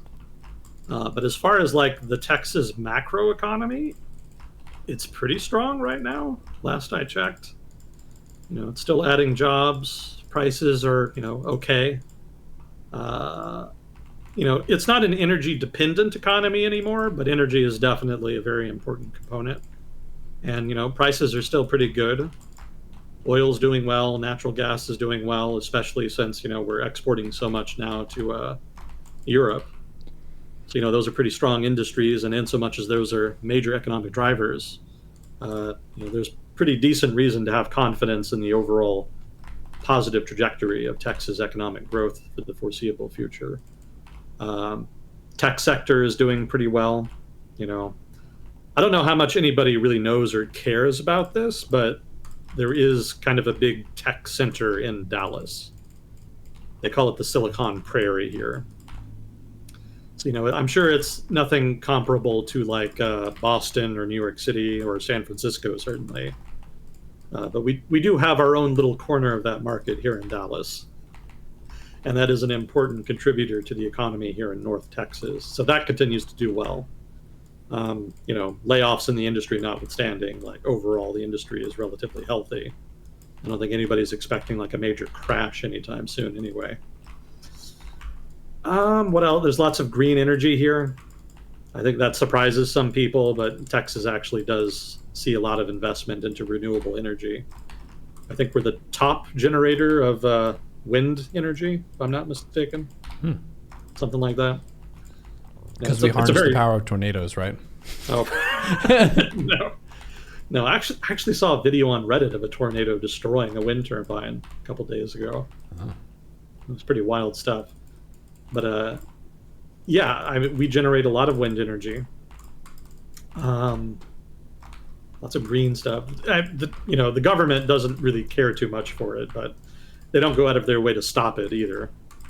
I think the natural gas industry right now is like very close with the Republican Party in Texas. So every so often you see a news item about Texas state government giving some subsidy or tax cut or some shit to the natural gas industry. They don't really do that nearly as much with the renewable energy people. But it's still emerging, right? They're not stopping it. So that's at least some grounds for optimism in that regard. Manufacturing is actually growing. I think the manufacturing historically was disproportionately oil refining, which technically is a kind of manufacturing when you think about it. But over the past couple decades, it's diversified pretty considerably. I was actually looking at a ranking of metropolitan areas in the United States by manufacturing output, and I was pretty shocked to see Dallas-Fort Worth in the top 10. I couldn't really believe it because we don't really have like big factories here in DFW. We've got we have like the Lockheed Martin plant out in Arlington. So they manufacture a lot of planes, F-35s, stuff like that. But man, other than that, I would be really hard pressed to think of any other large manufacturing companies out here in DFW. So I think mostly these are small to medium-sized manufacturing companies.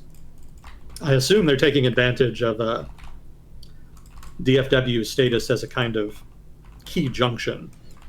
DFW is at the intersection of a lot of major freight rail networks. And of course, DFW International Airport, kind of gives us a lot of connectivity to, the air cargo networks. So from a small business perspective, stuff like that is attractive because it means your transportation costs are much cheaper. So, I imagine it's going to be things like metal cutting, food processing, chemicals, just a lot of little producers in those industries and those kinds of industries. I know we do a lot of medical stuff. There's a lot of healthcare related manufacturing that happens here, but I think that's kind of something you see in most metropolitan areas. I don't think it's something that we necessarily have a comparative advantage in. And I have a relative who works there, so I know that's like a big deal as far as DFW specific manufacturing. So a lot of SMEs, basically, small to medium sized enterprises, are probably driving a lot of that. And of course, we have the secret benefit that a lot of the business community doesn't like to talk about, which is that we get a lot of cheap labor from Mexico. Well, it used to be from Mexico. These days it's more Central America. But regardless, like cheap immigrant labor, a lot of it sort of undocumented, is kind of a secret power of Texas manufacturers, which kind of, For obvious reasons, they're not very open about that. Yeah, it's also a big part of why housing is so cheap. Yeah, it's a contributing factor. But also, we have just very lax laws, properties, zoning laws. We have very lax environmental regulations. And so, just in general, all of the stuff that inhibits construction, especially of housing in other states, cities, what have you, a lot of that is missing here in Texas. And the result is that in general, housing is a bit cheaper here than it is in the rest of the country. Gotcha. So it's saying it's also easier to build. Yeah.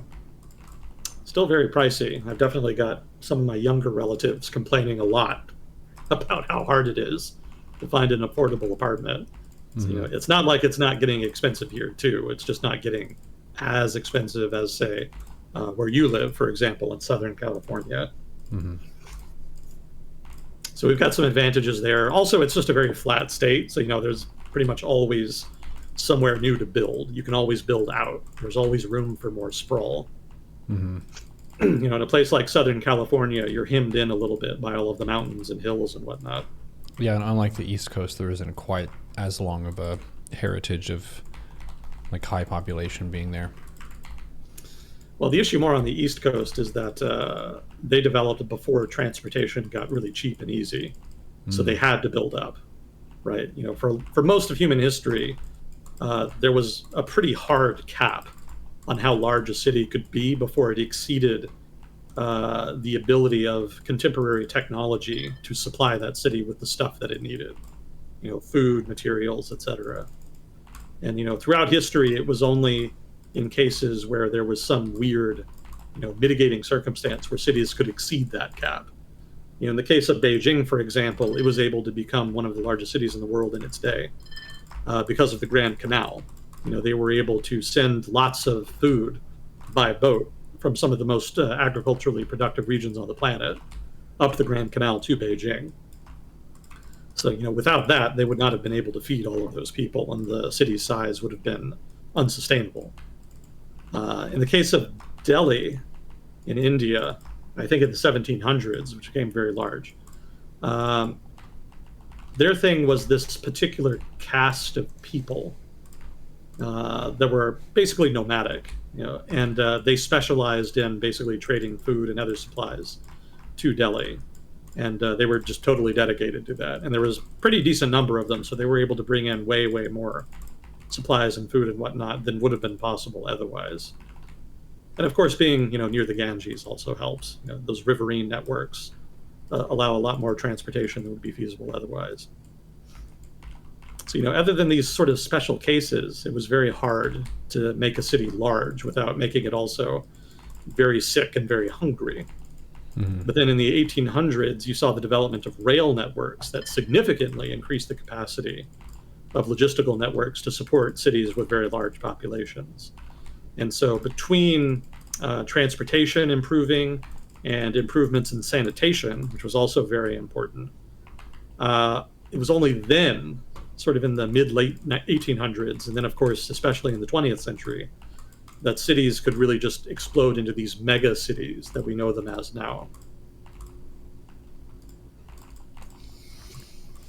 Once again, it's logistics that matters a lot. Oh, yeah, for sure. But he said San Antonio specifically, didn't he? So San Antonio is more about tourism and then the military. Because I don't know if, well, of course, people not from Texas are probably not going to know this, but San Antonio has a whole ring of military bases around it. And they've been a big part of the local economy for a long time. I think most of them were built during World War II, if I'm not mistaken.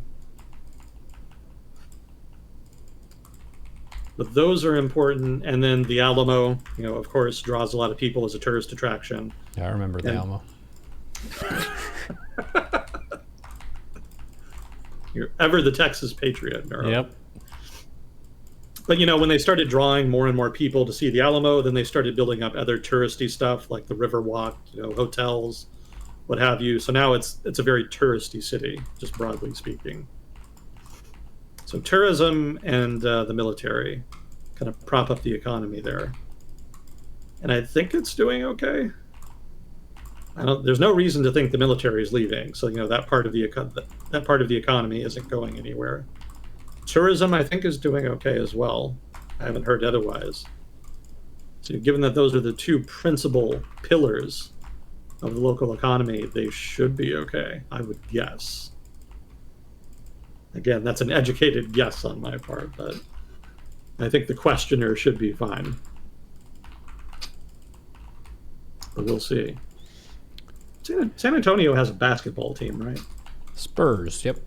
Spurs, that's right. Dallas has the Mavericks. I think the Spurs used to play in Dallas, didn't they? I don't remember. I think they originated in Dallas and then moved to San Antonio. Could be. If I'm not mistaken. I'm sure there's an NBA fan who will know better. Probably the same guy that noted that I thought that a layup was 3 points instead of 2 points. It's my mistake. You can tell how much I know about basketball. It wasn't a layup for Agent Smith. Yeah. It's okay. We talk more about hockey here. So if you are a basketball expert and we get the basketball stuff wrong, by all means, do correct us. Yeah. And Stars are doing pretty well. Good. Made it to the conference final. Wow. You know who they're playing? Is it their nemesis team? Kind of, not really. But it is kind of a throwback. Red Wings? It's the Edmonton Oilers. Ooh. Yeah, we used to play them all the time back in the day. Mm-hmm. Late 90s, early aughts. I think we played them in the playoffs almost every year. From like 1997 until 2004. The Stars played them in the playoffs every year except for 2002. And that was because neither team made the playoffs that year. But then in 2003, they resumed. Actually, in 2004, they didn't play them, did they? No, that would have been the Avs. Because the Avs knocked us out 2 years in a row. 2004 and then 2006. There was no 2005 season. That was the lockout year back in the day. They got revenge on us, Neuro. That was them arguing for pay or something? Why did that happen again? Oh yeah, that was a dispute between the players' union and the ownership groups. So yeah, the ownership locked them out, would not let them play, and by extension, would not pay them. And so that standoff lasted the entire season. Damn. Yeah, it worked out pretty well for me. That was my first year in college, so Your grades are better. yeah, one less distraction for me. Yeah. It was so funny, speaking of like weird timing coincidences, that COVID and WoW coming back happened at the same time. The original World of Warcraft, that was the phenomenon that so many people got hooked on. They re-released that and then COVID hit almost immediately after, which ended up being an interesting factor. I think it kind of made the experience better because people had more time to be a degen gamer like they were back in early college or whatever their age bracket was. Yeah. Yeah.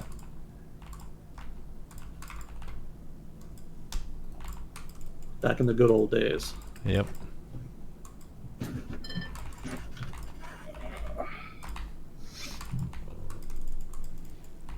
I didn't see if we had any other questions, but chat, if you have any, feel free to tag me or, I don't know, Moss or Fuzzy Cord, whoever's here.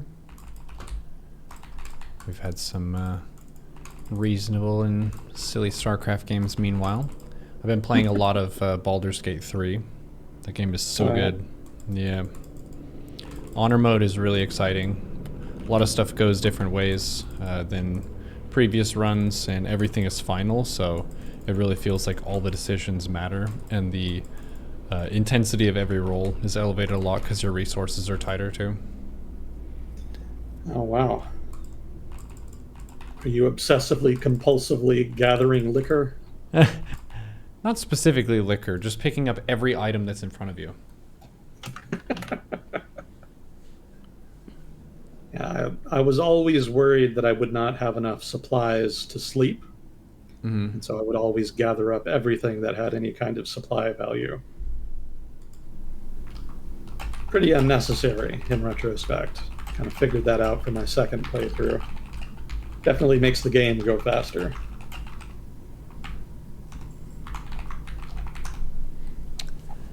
Very valid, Pig. Thank you for the big raid. We played against you earlier. There was a cool BC build. We're doing world discussion with Agent Smith. Just talking about Baldur's Gate 3 randomly. Thank you for the support. Yeah, we talk about world news. We talked about history a bunch, but occasionally we'll veer into movies and media and other stuff like that. So Pig is no stranger to Dungeons and Dragons. He did D&D streaming with me quite a bit. Yeah, and Baldur's Gate 3 is basically all the same rules with a few exceptions. Like, it's a little bit less realistic in certain ways in that you can throw a healing potion and the other person can catch it in their mouth and they get healing. So that's a thing that most actual dungeon masters for D&D, they wouldn't let players do. But the game lets you do that. The different characters that they made for the game are really interesting and cool, and they're very different. They did a good job of making different types of people happy with different character archetypes. Like, I've seen a lot of people who are crazy about Asterion, the vampire guy, but he's dead in my honor mode run. So it really depends on who you ask, which characters are good and not. Do you have a favorite companion? Me? Yeah. Gosh, do I? He's neutral. I guess I don't really have a favorite. That's fair. They're all kind of likable in their own ways. Mm-hmm. Yeah, I guess it would kind of be a toss-up maybe between Lae'zel and Big Titty Goth Girlfriend. That makes sense. Shadowheart fans in the chat.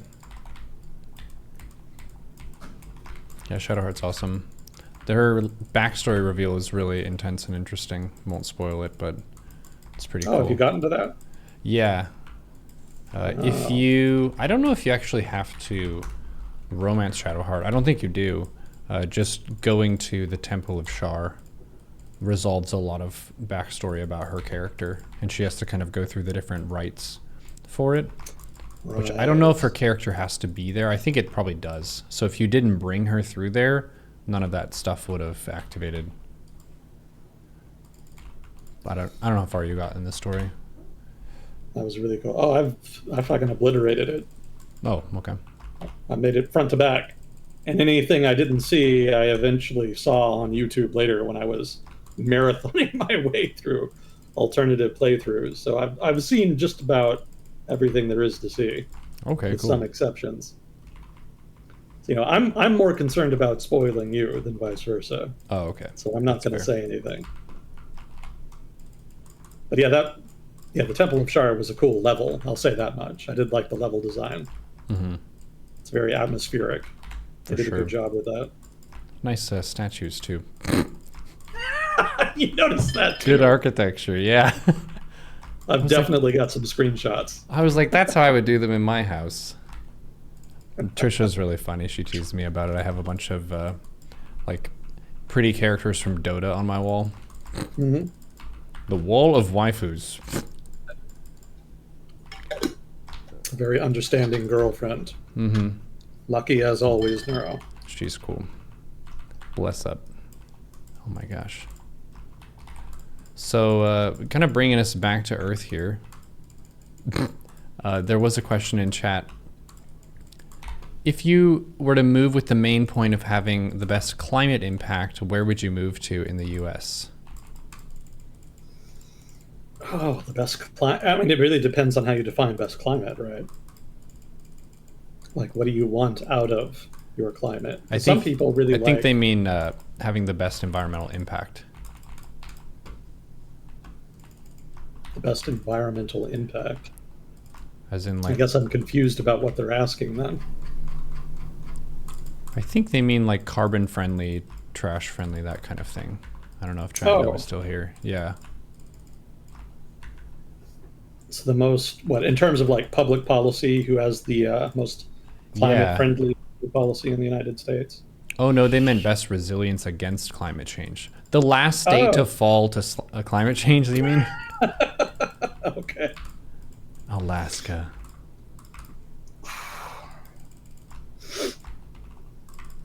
I don't know, maybe the Rockies?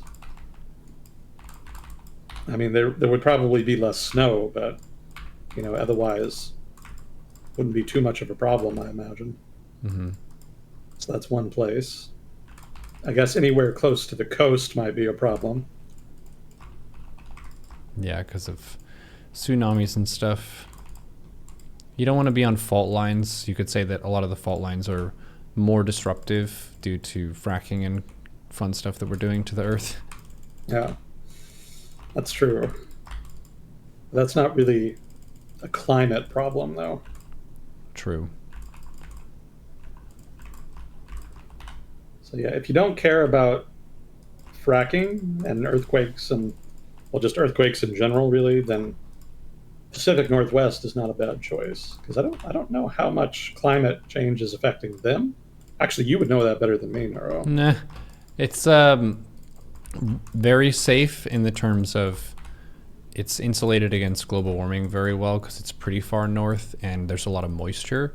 The main thing is because it used to be a very cool climate most of the time, there's not air conditioning in a lot of homes, even like relatively nice homes that you would consider to have most of the amenities of a modern home, whereas in a place like Texas, like every home has AC just so you don't die. So Yeah. because it's been getting hotter, there have been a few summers when I was in Seattle that were pretty gnarly just because of that. Yeah.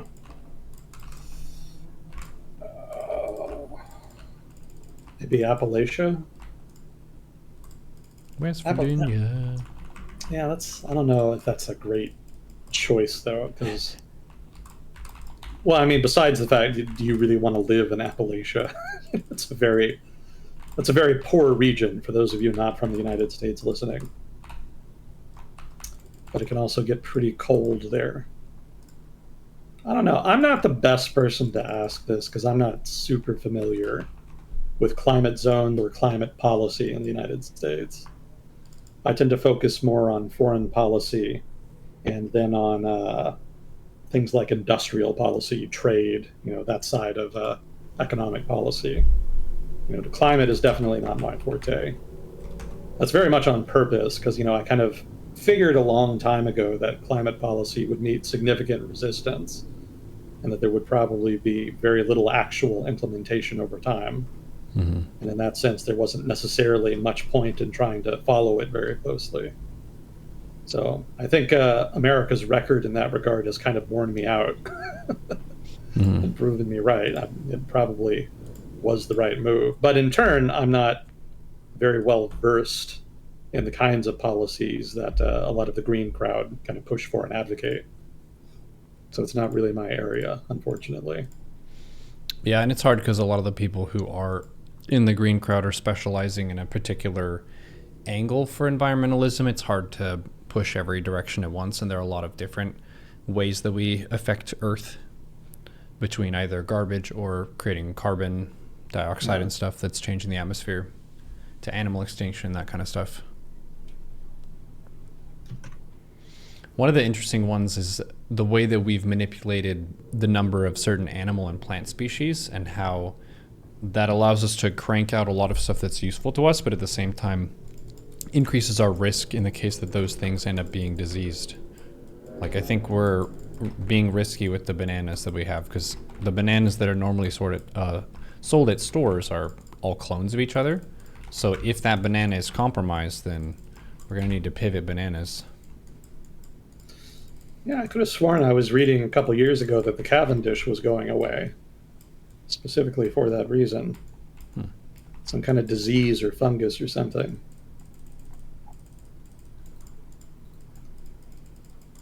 I think I got they're some still on Friday, so Yeah, they're still around. So I guess the producers figured out a way around that. Panama disease, they're calling it in chat. that what it was? I thought, isn't that the disease that got rid of the gross Michael? Oh, maybe. Now you've got me curious.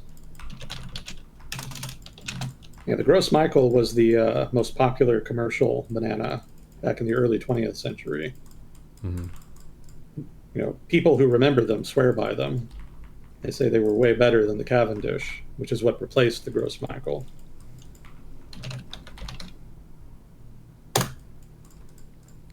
Chat's asking, Ukraine doesn't seem to have a chance if they can't use long-range missiles to strike Russia, but NATO is worried about Russia's response. How do you think that will go? I mean, if the trend in the war thus far is any indication, then they're eventually just going to let them do it. Because I think they've struck targets in Russia with missiles before. It hasn't happened a lot, but it has happened. So I suspect that they're going to just sort of slowly, incrementally allow them to increase the pace of those attacks. Because right now, maybe every other month they'll do it. But of course, the Ukrainian military wants to do it a lot more than that. Mm-hmm. So I think, given how incrementally the West and the United States in particular has been sort of allowing further and further escalation in terms of how its weapons are used in Ukraine, I imagine that that will be the track they follow with regard to ranged fires, like the ATACMS missiles, you know, the Shadow missiles, all those things. But it'll take some time. And obviously, in the meantime, you know, people are going to keep dying. The Russians are going to keep laying on the pressure. You know, we talked last time about the Russian offensives around, what was it, Chasiv Yar, and then in the north around Kupiansk. But I was checking the map the other day, and I've noticed that they seem to be pushing just about everywhere now. So it's not just three places. I don't think they're pushing very hard everywhere. I think the main focus is still Chasiv Yar, Kupiansk, and maybe one or two other places. But everywhere else, the pressure seems to be pretty mild. But it is there, and it is forcing the Ukrainian army to kind of stretch itself to the limit. I don't think that's going to lead to a collapse in their front line, but you know, it is possible that the Russian army could incrementally continue to take territory, albeit slowly. Now, I noticed the Russian government did propose to start talks on a ceasefire. They say that they're interested in it, but there's not a lot of trust there, you know, at this point. Yeah. I don't think the Ukrainian government thinks they're really serious about it.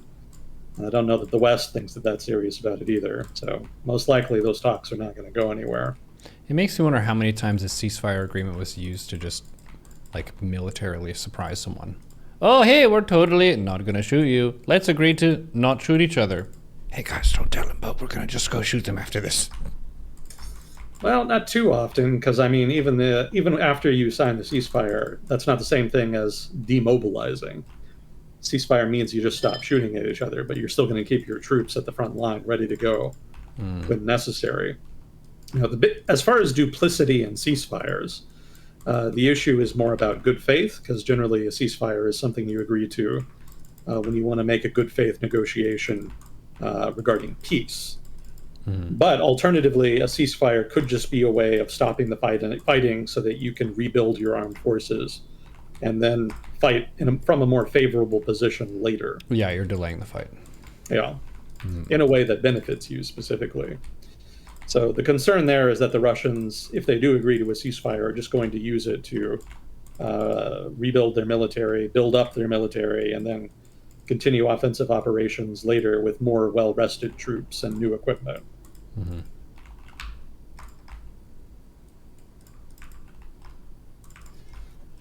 Makes sense. Someone in the chat asked, how does the war end in your eyes? I know you've answered this one in some form before. I mean, I think the critics who say that it can only ever end in negotiation are probably right in that regard. I tend to think that they're wrong, and then the way to do it is try to push Ukraine in negotiations. That pretty much eliminates their leverage in the negotiations. Like, you've got to give them leverage in order for them to be able to credibly threaten the Russians with something, so that the Russians have a reason to give them concessions and to agree to a peace agreement. Because otherwise, the Russians win, right?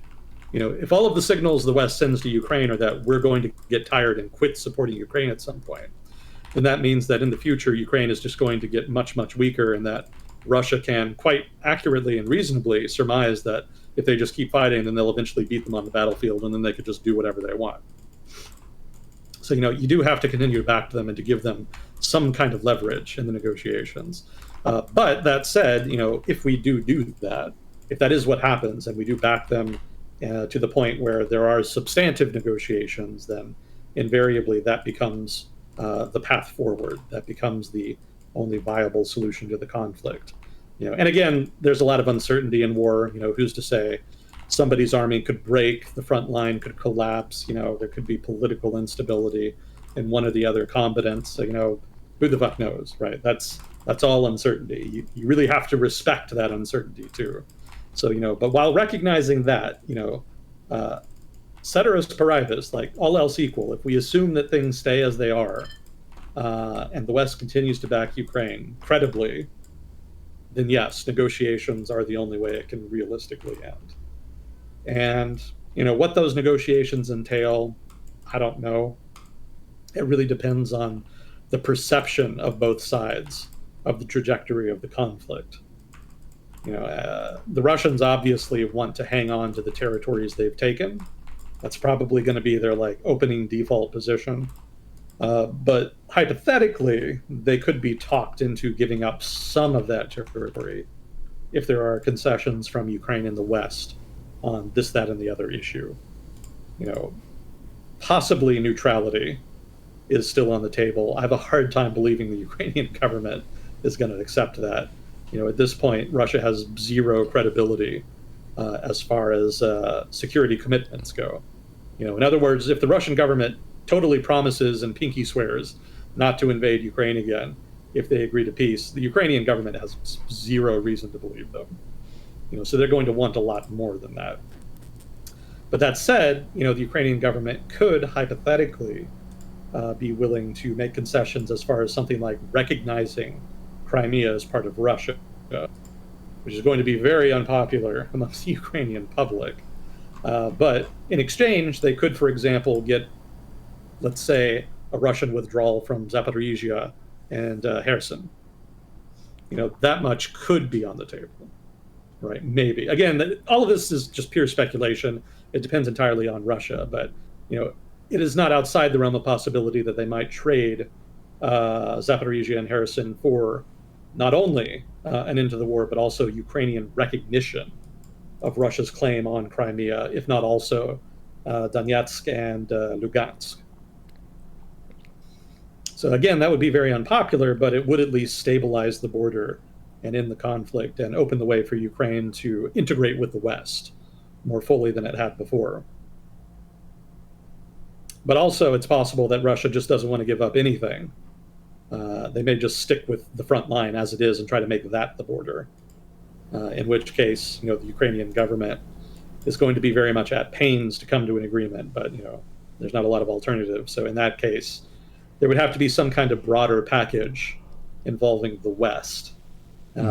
Something like relaxation of sanctions, maybe some foreign aid, stuff like that. Basically some degree of normalization of relations with Russia would have to be offered as compensation in that case to try to bring them to the table. Whatever happens, there's going to have to be some kind of concessions to Russia, because otherwise they're just going to keep going.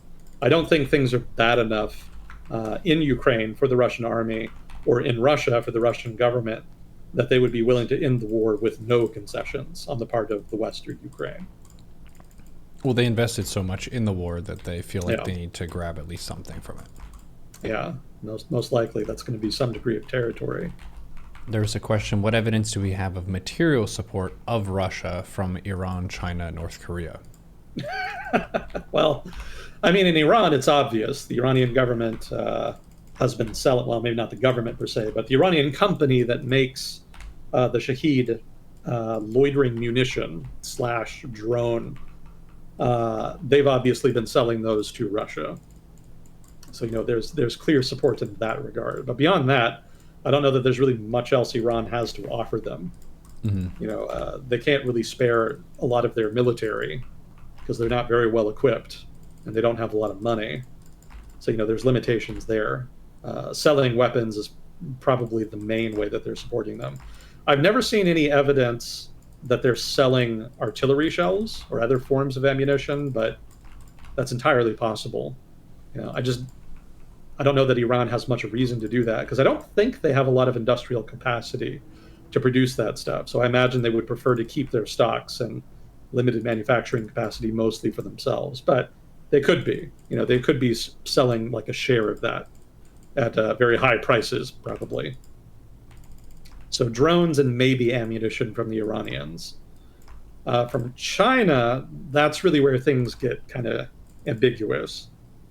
Because what's happened is that a lot of the larger Chinese companies, especially in the private sector, have shied away from selling stuff to Russia while it's being sanctioned so heavily. Because a lot of the larger companies in China have trade links with Europe, if not also the United States. And they prefer to maintain that trade over their trade with Russia because, Russia is a much smaller market. Like if they have to choose between the West and Russia, they're going to choose the West. Purely just for financial reasons. However, at the same time, there's a lot of smaller firms that have cropped up or that were pre-existing that have focused on trade with Russia and that are engaging in either the sale of Chinese-made goods to Russia or to the re-export of foreign-made goods that are imported into China and then exported on into Russia. Now, these little firms are not especially well known, and obviously they keep a low profile, so it's much, much more difficult to track what they're doing than it is with some of the larger Chinese firms.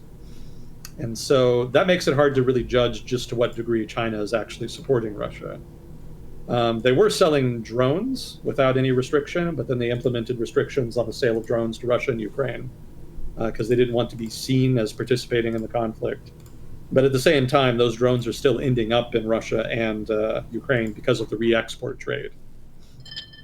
So a lot of those drones are coming in through like Kazakhstan or Turkey or whatever, but some of them could still be getting into Russia through China proper by way of some of these smaller firms that may just cut out the middleman in the re-export triangle and just do it directly from China, albeit, again, using a very low profile to try to stay out of the attention of Western governments.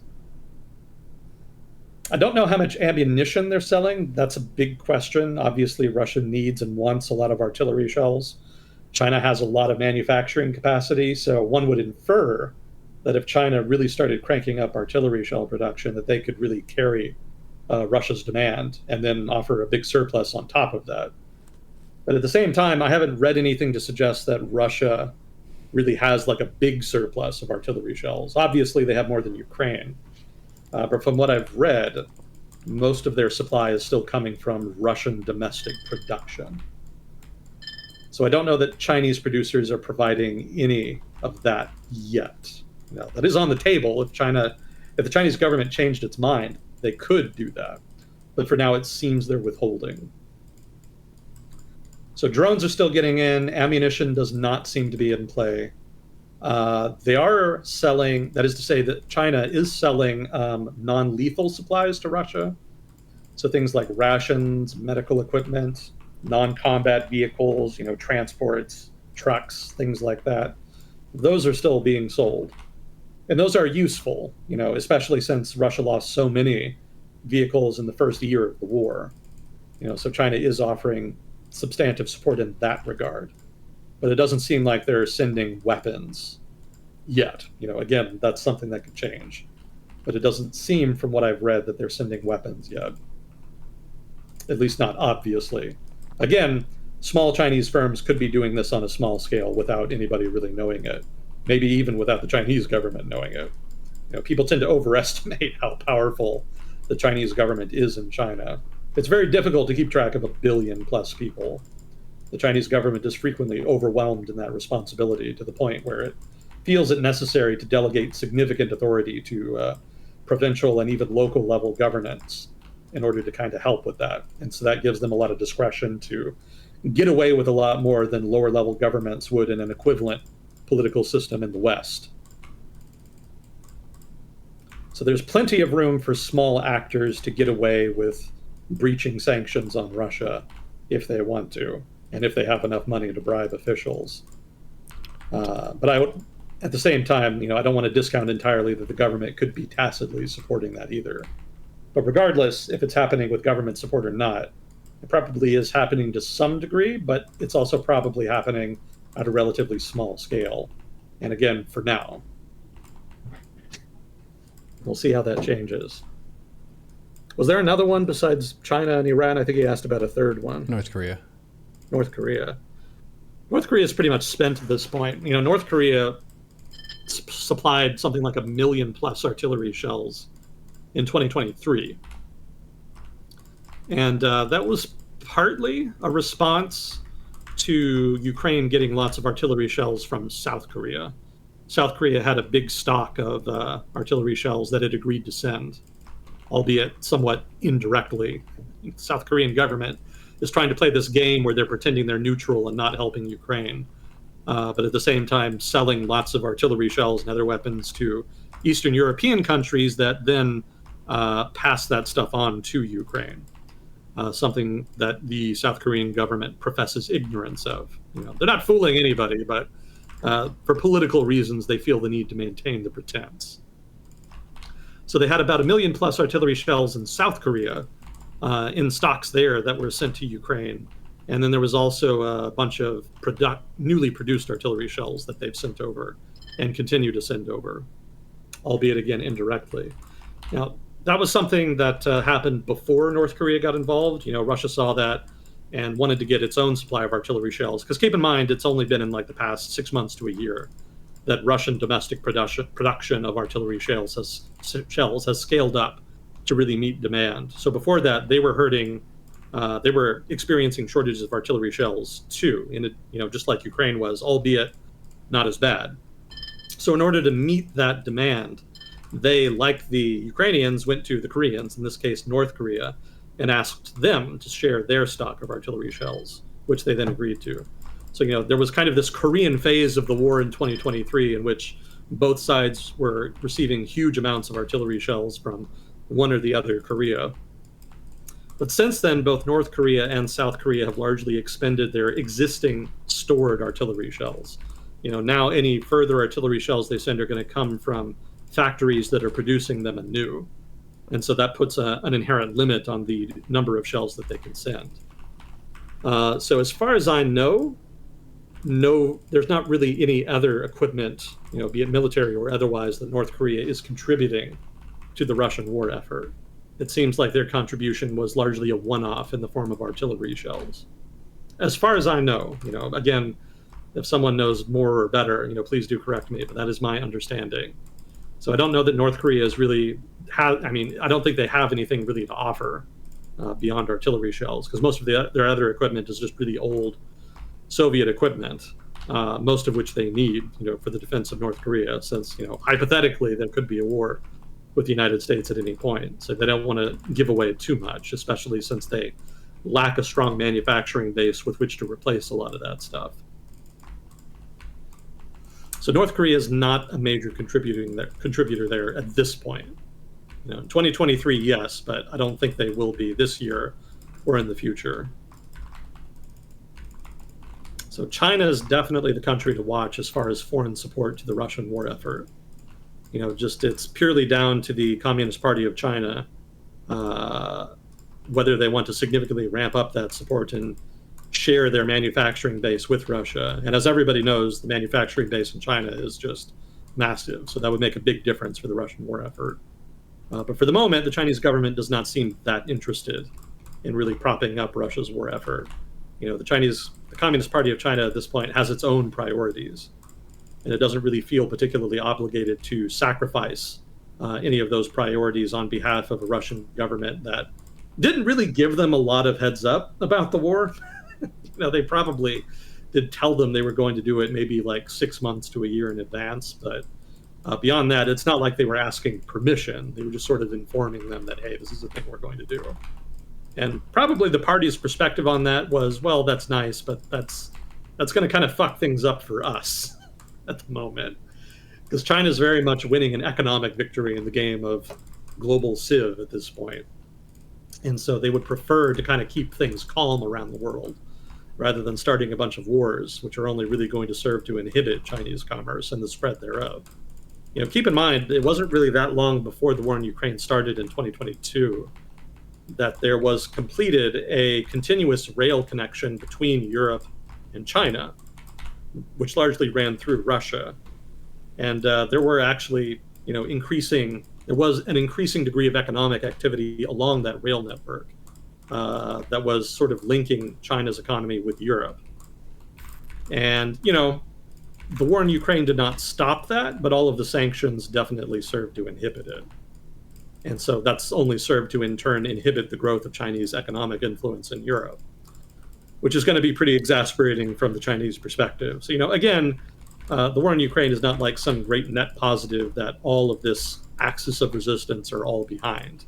Each of these countries very much has its own agenda. And in so much as the Ukraine war has inhibited China's plans, it's not something that they super support. It's not something they're really behind entirely. Again, like I keep saying, that could change at any time, just depending on relations with the United States, the party's own internal priorities, the state of the economy, like there's any number of variables that could change the calculus there. But at the moment, the party is very much focused on restructuring the economy, dealing with the property market in China, pretending to care about Taiwan. I don't think they actually care about it. That's a whole other conversation. But they did have like big war games around Taiwan recently because the new president is about to be inaugurated. But I suspect that's just entirely for show. The Communist Party of China has a bad reputation for talking big and then not following up. So I'm not really paying much attention to that. But there's just a lot of other stuff that's more important than, fucking with the West or, helping Russia regain Ukraine for whatever reason. Keep in mind that if you're not from Europe right now, like if you're living in East Asia, Sub-Saharan Africa, the Middle East, Latin America, the war in Ukraine is not like this big deal for you. It's just Europeans killing each other for reasons. Like it has no significant bearing on you. Like it has the most bearing on the people in the Middle East, but that's just because people in the Middle East get a disproportionate share of their grain from Ukraine and Russia, and those supplies have been disrupted at different stages of the conflict. But beyond that, they really don't give a shit. Like if Russia beats Ukraine, if Ukraine beats Russia, it's not going to matter to them. And so that's one of the main, in fact, is the main reason that the rest of the world has not really been that invested in the conflict. And it's why the West, and also Russia, I might add, has been somewhat at pains to try to rally the world to their respective sides. Like the rest of the world doesn't care. It's not their fight. Yeah, old territorial kind of disputes where there is an established person who is sovereign in the area, but there are historical points where different people have had ownership of the land, and lots of other countries have used that as pretext to step in and rearrange the map a little bit. Oh, this has been ours. We're just taking it back. Oh, okay. It's like, who's going to step in and stop them? Well, it's a moot point as far as the party is concerned. Let the white people kill each other. It's not our problem. Mm-hmm.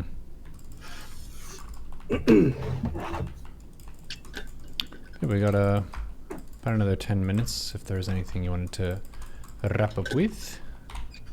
Oh, God. Was there? There was some stuff in China about economic policy, but it's not that exciting. Basically, the government is going to start buying property and, unsold property specifically, and turn it into low-income housing. That's notable because it basically represents fiscal stimulus. The government has been trying to avoid fiscal stimulus because that's part of how they got into this mess in the first place. But they finally caved in, and they're going to just directly intervene in the market and pump national level governments money into the property sector. So that could help with the property market issues, but it's also a kind of moral hazard that's bailing people out, so it could be laying the groundwork for just future fuckery in the market that they're going to have to just deal with again at some later point. I imagine liberals in the government are not excited about it. They've probably been the principal block to it up until this point. But given that they've been trying for, what, some years now, basically since mid 21, to try to rectify the property market, I imagine the government's patience is just about expended at this point. And keep in mind that property market foibles in China have repercussions that go well beyond just, people who invested in property that isn't getting built, or people who have money invested in property companies that are possibly about to default and go bankrupt. A lot of local government in China actually makes money off of this. That is to say, off of the sale of property. And because they make so much money off of that, it's actually a very important part of their finances. Like a good chunk of expenditures at the local level are funded using this stuff, these kinds of operations. And like I said earlier, China's government is kind of weird in so much as it delegates so much authority on such a broad range of stuff to lower levels of government. In other governments in other countries, the responsibilities of local, provincial, and national government are very clearly demarcated, and there are very clear boundaries between them. But that's not really the case in China. In China, you can totally have like a local or provincial level government participating in some national level project. Maybe you've heard about China buying up ports and stuff. Largely, those ports are being bought by two state-owned companies. But there's a third company that is also engaging in that. They have a relatively small market share, but they are there. They are present and buying and operating ports abroad. And that company is actually owned by the province of Shandong in eastern China. And if you want another example, China's relations with warlords and militias on its border with Burma are actually managed more by the provincial government of Yunnan than they are by the foreign ministry. Obviously the foreign ministry is still relevant there, but they delegate a lot of that just to provincial authorities because they're right there, and it's just easier. So it's kind of confusing, and often there are overlapping authorities that conflict with each other, and it's a cutthroat political environment to begin with. So the whole thing is just kind of a giant clusterfuck. They've been trying to streamline it and modernize it over the past 10 years, but I don't know how much headway they've really made. And a lot of the streamlining and modernizing was done more at the national level than it was at the local and provincial level.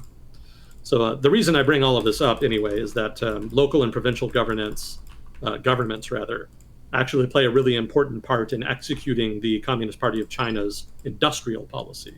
So a good chunk of the spending on various industrial policy projects comes not from the central government, but from provincial and local governments. And so if they significantly curtail spending on those kinds of projects, it's going to have a very large impact on overall industrial policy. The central government doesn't really want them to do that. But if they can't sell property, they don't really have the money to continue to do that because, again, that's a big part of their revenue. And so there's sort of this Gordian knot in China's public policy where they need the property bubble in order to provide financing for local governments so that they can continue to prop up industrial policy. But each of these comes with problems. The property bubble makes housing unaffordable for regular people. It's out of control. It distorts the entire economy and weights it disproportionately in construction. It also consumes a disproportionate share of the financial resources of the country. Huge amounts of people's savings had been going into property and away from things that were strategic priorities for the government, as well as just away from other parts of the private sector generally. So, dealing with the property market bubble was important. But again, you can't squeeze that without affecting the other two legs of the triangle, right? You can't squeeze that without then squeezing government revenue and then curtailing government responsibilities like industrial policy or other projects like poverty reduction. There was this big campaign starting 10 years ago to significantly reduce poverty, especially in rural areas. And all of that costed money. So if they can't pay for those projects using property, what are they going to use? The government has kind of experimented with this. They've tried redistributing more money to local governments. They've tried legalizing borrowing by local governments. They've kind of effectively already been able to do it, but it was technically illegal. So now it's officially legal, and they can just go onto bond markets and raise money that way. But that creates a problem with local government debt, since a lot of local governments are not very responsible with their spending. Most of them actually are. It's kind of a myth that there's a local government debt bubble in China. Certainly there's a lot overall, but most localities in China are actually doing okay as far as local debt. The local debt that is in distress is like a very small proportion of the overall level of local debt. And the Chinese government could pretty easily afford bailing them out if it had to. So that's not a crisis, but it is unsustainable. Like, you can't just keep having local governments continuously borrow money to pay for central government diktats of one kind or another. There's got to be some sustainable solution for local government financing, and they've yet to find that. So striking the balance between local government financing and the property market is one of the big problems they're trying to solve right now, and they don't really have a solution yet. But I suspect the recent announcement suggests that they've kind of given up and are basically saying, fuck it, we're going to kick this can all the way down the road, and we're just going to favor short-term focus on industrial policy and try to juice the property market so we can get the money flowing back into local government coffers again. In the short term, that'll work, but it's just going to reinflate the bubble later, and then they're just going to be back to square one. Gotcha. There was one more question we can do. What would you recommend to understand geopolitical, economic context of any given situation? It seems to me there are contradicting opinions on everything, and it's also confusing sometimes. Yeah. Example, is China faking its growth or not? How do you know? What do you recommend? What are the unchanging basics or principles to all this shit show? Yeah, that's an awesome question, and we could talk for a long time about that. I mean, this kind of goes back to conversations we had when we first started this segment, way back in 2017. It kind of deals with how do you find unbiased sources of information. We used to talk about that. And, the answer is kind of similar to the answer to this question, which is, basically the same. Like, how do you figure out what's really going on when there's so much contradicting information? And so, the answer there is that there's no one way to do it. You need to kind of just take in all of the contradicting opinions and try to judge for yourself as best you can to make sense of it. If the experts disagree, regular layman observers are not going to be able to come to probably a surefire, confident conclusion. There's a big defining aspect of our era right now is uncertainty. And so, kind of internalizing and accepting that is part of the answer to the question. Making sense. How do you make sense of this clusterfuck of a world? You don't. Really, you just kind of have to accept that there's just a lot of aspects of it that are going to remain uncertain for a long time. But beyond that, you just take in as much information as you can and just try to synthesize it as best you can. And in that sense, it's better to focus on getting better at synthesizing. In that sense, just learning the basics, like learn economics, learn public policy, learn political economy, learn international relations. Just try to get familiar with all of that stuff. Pay tens of thousands of dollars to go to college, flunk out of grad school, and in the process, take lots of courses unrelated to your degree, go into debt. All of that represent good ways of learning all of this stuff, but it's not very feasible. So I don't recommend taking the route I took, which was basically being able to distinguish between good quality information and poor quality information is a key one. I feel like trying to figure out what their method is for changing your mind, what tactics they're using against you, can elucidate a lot of that process, because a lot of people get their emotions used against them, and they get kind of twisted into believing certain things because they'll get emotional appeals, or an appeal to authority, or an appeal to religion, or an appeal to someone's pre-existing prejudice. They're going to be using a lot of your own thinking against you, or making you feel puffed up and really good in a way that you then respect them and become a follower of them. So navigating the space of information is a super difficult task. The way that I would think about it is, instead of seeking truth with a capital T and trying to know exactly what's going on, you have varying levels of confidence in what's going on depending on the information that you have. So rather than say, I assert that this is true, it's more so that you're placing a bet that you think it's true, But as soon as the information changes, you're willing to change your bet to something else. A lot of people become, I would say, intellectually entangled with their pre-existing beliefs in a way that they want to defend their own beliefs, because if they've been wrong this whole time, then they would be perceived as not smart. So you have to be able to also challenge your own forces of inertia and the environment that you grew up in and be able to see the flaws there. But we've said this before in Agent Smith, every news source has a bias, including us. So if we mess up anything, let us know. But then also try to figure out what are the two sides of any discussion arguing for and against, and think about it for yourself, because ultimately that's going to be your best method for living your best life, is to figure out what your values are and who aligns with those values and who is an authentic person who's kind of representing what you want to change in the world.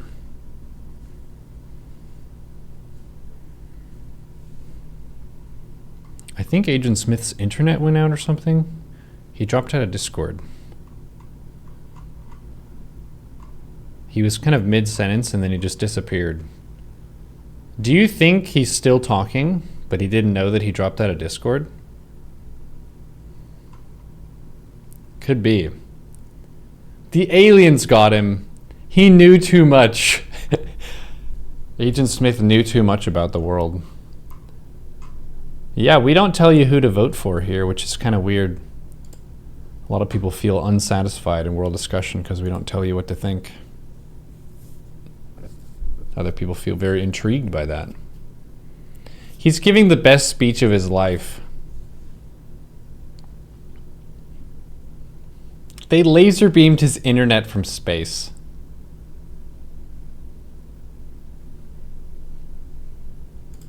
Okay, well, I'll give him a text. We were about to wrap up. Not sure if he knows.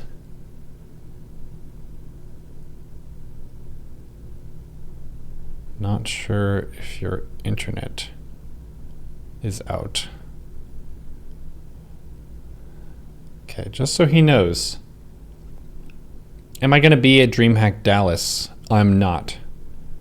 Just moved to LA, moved in with my partner. So we're trying to catch up. Catch up, get ahead. I would like to go. Would be cool. You could call him and put him on speaker. That's true. That would be funny. Well, this may be an interesting cliffhanger ending of world discussion with Agent Smith if he doesn't get back to me in a couple minutes. We'll call it a session. That was a really good discussion. I hope he's okay. My intuition says that he probably just had an internet problem. And he's fine, but I'll let you know. How am I liking LA? It's your hometown.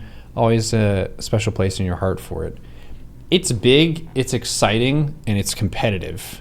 And it's artistic. It's got a lot of stuff going on. Oh, expensive. Every kind of person is in LA. Cowboy people, got them. Wealthiest people in the world, got them. Poorest people in the world, got them. Most fit people in the world, got them. Most ill people in the world, got them. Most average person in the world, probably also got them.